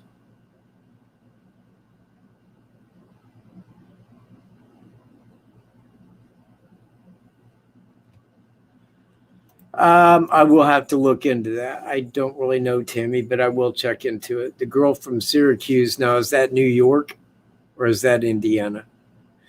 That is the Freedom of Information Act. That's how you can get things through Freedom of Information. I don't think that they're scared at all. In fact, they are manipulating it downward so that they can buy more at a less price. Same as Elon Musk. Same exact, man. I don't think that they're scared. They know what's coming. They know exactly what's coming because they're the ones that came up with it a very long time ago. Thank you very much for being here.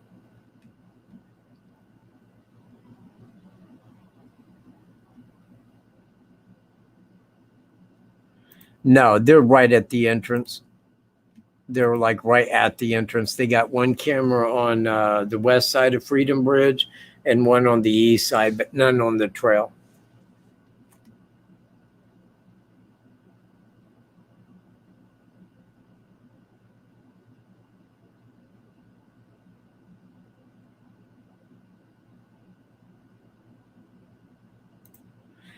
Nah, my mind's pretty sound. Believe me. If for whatever reason, because people go, oh, well, what would happen if computers went down? Like, well, if computers go down, the dollar is dead, and so is everything that you have, all taxes, all your job credit, everything owed. That's something for you to think about. But if computers go down, the computers are coming back up, as is my crypto.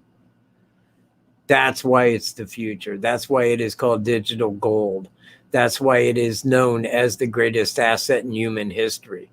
You see where I'm at?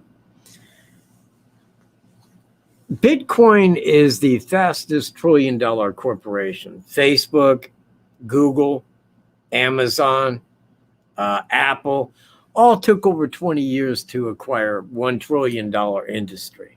Bitcoin did it in 12 years. The fastest trillion-dollar corporation on earth. Not by accident. It's for a reason. They know what they're fucking doing.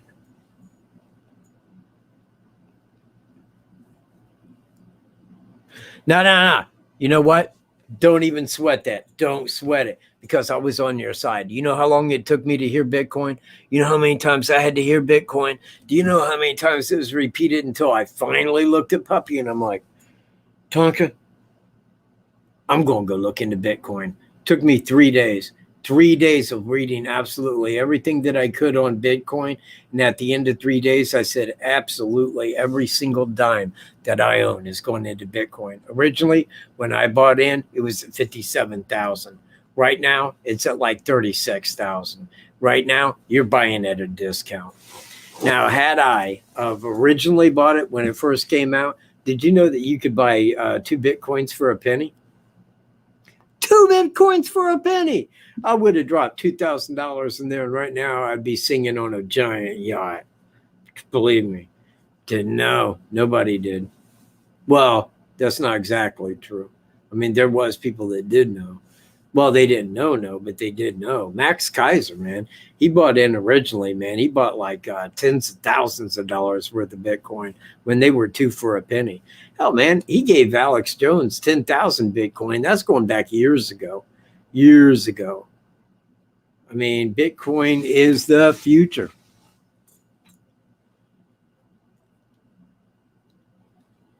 Well, you know, I really can't. I mean, because anything that I'm looking at is pretty elementary. I mean, there are people out there that's been into Bitcoin for 12, 13 years, you know, since it came out. They know everything about it. They know the charts. They know the TA. They know that, you know, they know all of this stuff. Me, I know this. When it's low, buy. When it's low, buy. And hold. Never sell it. Never get rid of it. Doesn't matter if that shit's heading towards zero. Buy more. You know, if it's $1 a Bitcoin, guess what? I'm throwing more in. Now I got Bitcoin, because it's a long-term investment. Long-term. Now, if I was somebody that, yeah, Ethereum, that's another good one. We go back to last December, it was $700 for an Ethereum. That shit went up to $4,500. That would have been a major investment. I would have bailed by the time they hit 4,000 and put my money right into Bitcoin. So I can't really, besides that, I'm not an investment advisor. I'm not a financial advisor, but I can give financial opinion, and mine is get into crypto. And if you don't know about crypto, don't listen to the news. It's filled with FUD. That is called fear, uncertainty, and doubt. That's where they want you to be. They don't want you looking at Bitcoin. They don't want you buying it.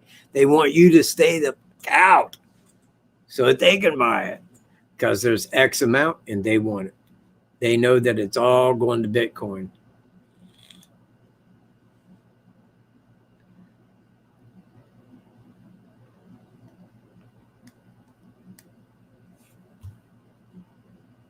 Oh, man, dude, I'm sorry to hear that. Sold out in 2000 and bought back and sold again in the crash 2007 and 8.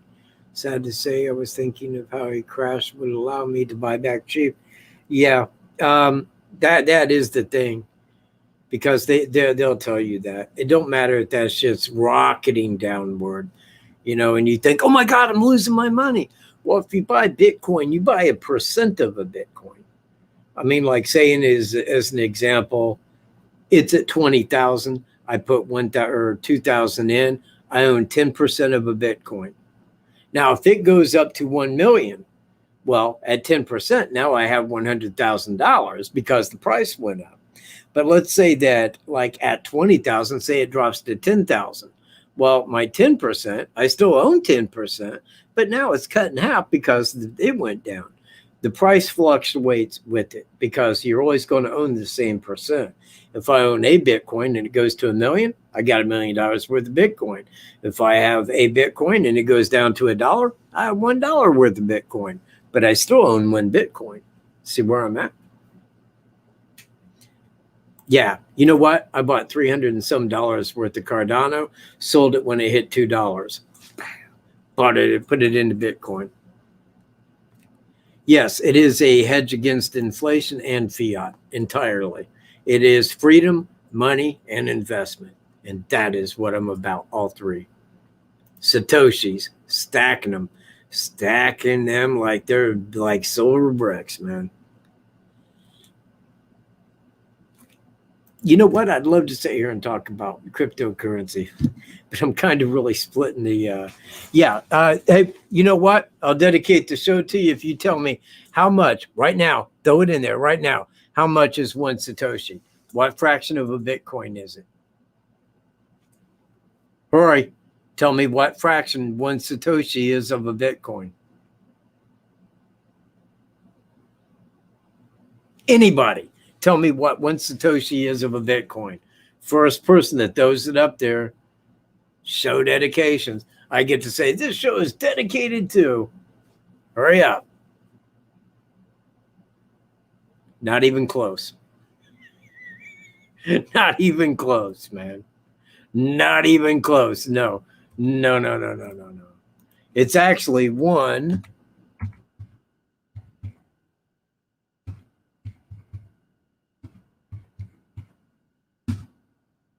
It is 1/100 millionth of a Bitcoin is a Satoshi.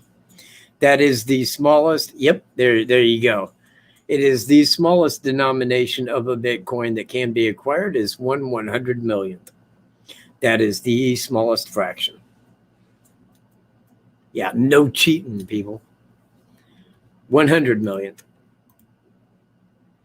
It's 100 millionth is a Satoshi.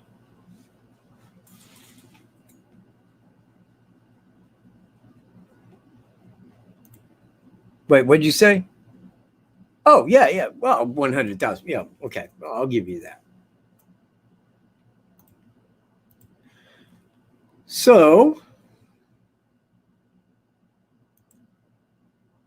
give you a Bitcoin, dude. If I had a Bitcoin, if I had a whole Bitcoin, and I'm working on it.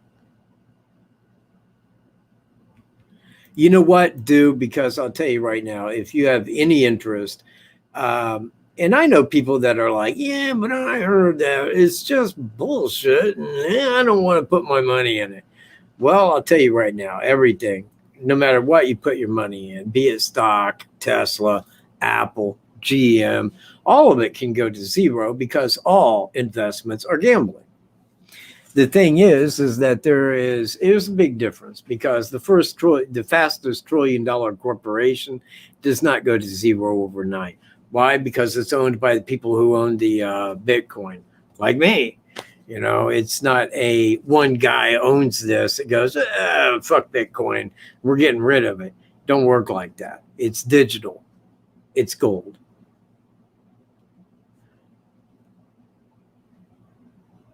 Hang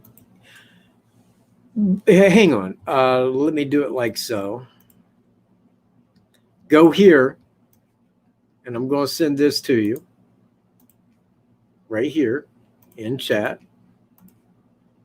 Go right here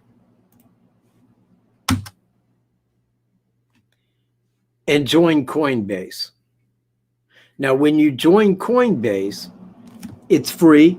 You just fill it out just like you would join any other website. This is my password. This is my email. Whoop-de-whoop. Do it like that. And right there on the front page, you go right down and you watch the little videos. And it talks about these different cryptocurrencies. When you watch the video, which is like 2 minutes long, you answer a question.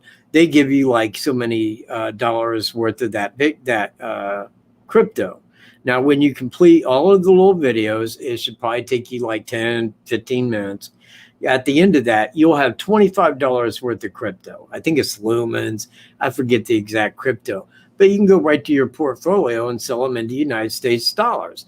That will give you $25 right there, $25.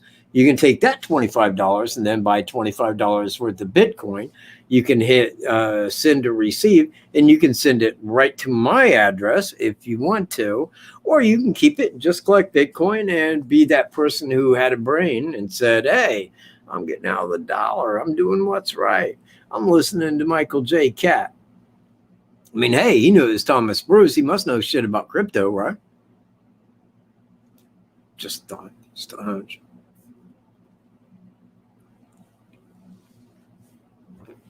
Yes, Bitcoin is a proof of work. Oh, is a proof. Oh, what the hell? See, they keep moving. Is a proof of work. In other words, you have to mine Bitcoin or pay for Bitcoin. See where I'm at? It's not like, well, I mean, somebody could give you Bitcoin, take it correctly, but it's like a proof of work. There is 21 million. That's it. That's all there will ever be. 21 million. And many of those, they got to be mined. The last one cannot be mined out until 120 years from now. Now, 3 million are lost, minimally. That means that there are 18 million Bitcoins in the world. 18 million. And believe me, the people who are buying them up in big mass are the industries, the rich, the countries, the banks. They want them because they know it's the future. They know it. Now, if you're to a side of, well, I know I've heard bad, go look into it, man. I can recommend you some channels to go listen to. One of them is Cryptos Are Us. George, hi, I'm George. We're all George. That's how he begins his thing. But I went through a lot of these to find out who was talking correctly and who was just blowing ass. Because a lot of people like, crypto is going to $200,000 in a week.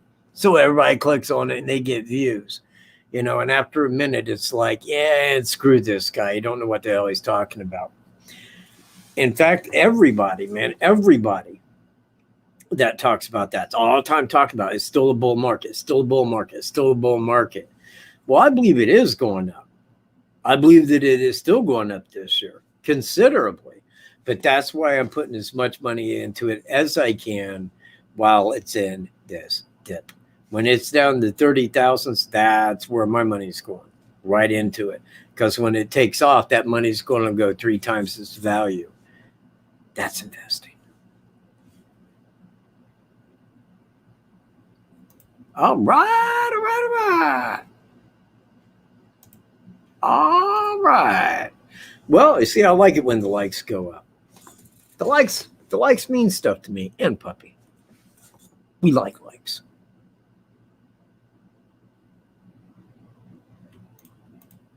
You're the best. You're the best, Sir Mitch. Keep it that way. You know what? That could be low. I mean, I have literally heard that by the end of the year, it could be 100,000. Shit. I go back, what was that, like 3 months ago? It hit 67,000. So 70,000 isn't much above what its previous high was. I think that by the end of the year, once we get through this little lag and FUD, boom, it's going straight back up. Thank you for being here, Sharon Thomas, man. I appreciate you being here.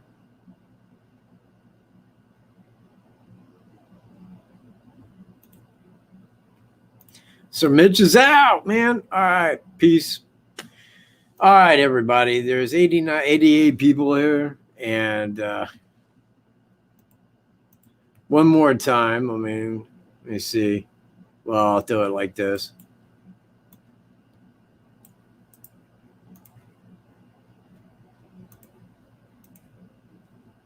This is my standard link. That's how you would send me a donation to my channel. But I am kind of experimenting here by giving people the Coinbase right here. Hold on, let me kind of Oh, no, that's fine. Just like that. You can go to Coinbase right there and join and get $25 in crypto. Easy. Just join. Just join the website. Doesn't cost a dime. Doesn't cost you 1 cent. Just watch the videos on page 1. Get $25 in crypto. And you got $25 in crypto. Just like that. Now, if you have crypto and it's going to be a rare commodity, people that do, in fact, I heard the other day that the people that have crypto are the same as the amount of people that had internet in 1997.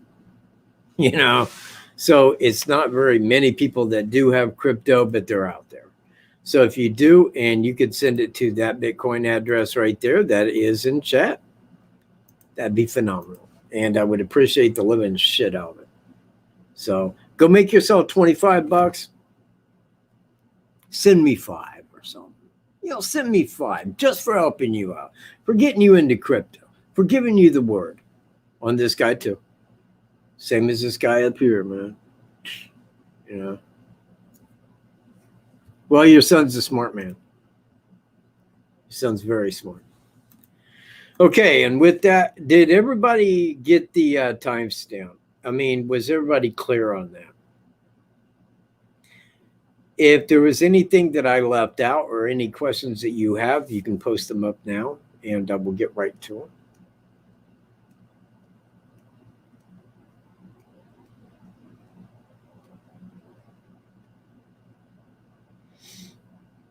All right. Well, with that, everybody, 87 people here, man. I hate to say goodbye, but, you know, I got to have shit to talk about on the crime, and I don't want to turn this into a, yeah, sorry, Corn Pop. Very sorry. But I don't want to turn this into crypto. I would like to do a crypto video one day, but again, it deviates from the crime.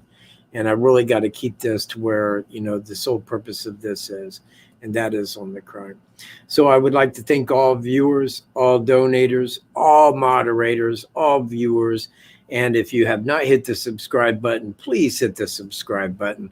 Hit that bell and then click on. You'll be notified of absolutely every single thing that I do. If I get up in the middle of the night to go get a drink of water, you'll know. If I get up at 3 o'clock in the morning to go urinate, it's going to be right there. You're going to be notified directly. You will know exactly when it happens. When I go play chess, you're in. You already know. Just click that bell, click all, and you know everything that I know. And with that, everybody, peace. You're the best. Oh, wait, whoa. Hold on.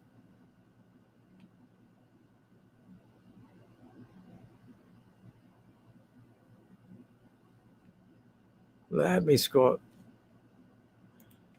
Yes, the lady that was walking her dogs was talked to. Now, that was after the first year press conference. Me and Greeno had went to that, and Carrie Timmons was having a, I guess it was a speaking engagement at the courthouse at Carroll County. Now, we were there. Greeno did talk to the lady that was walking her dogs. I seen the lady. And that's where we got the information. Now, at the time, Daniel Nations was the top person of interest. He asked her about that, and she said, I can't say anything about it, nothing. So that tells me it's investigation. Now, anything that's within the investigation, law enforcement does not want discussed. So, let's see.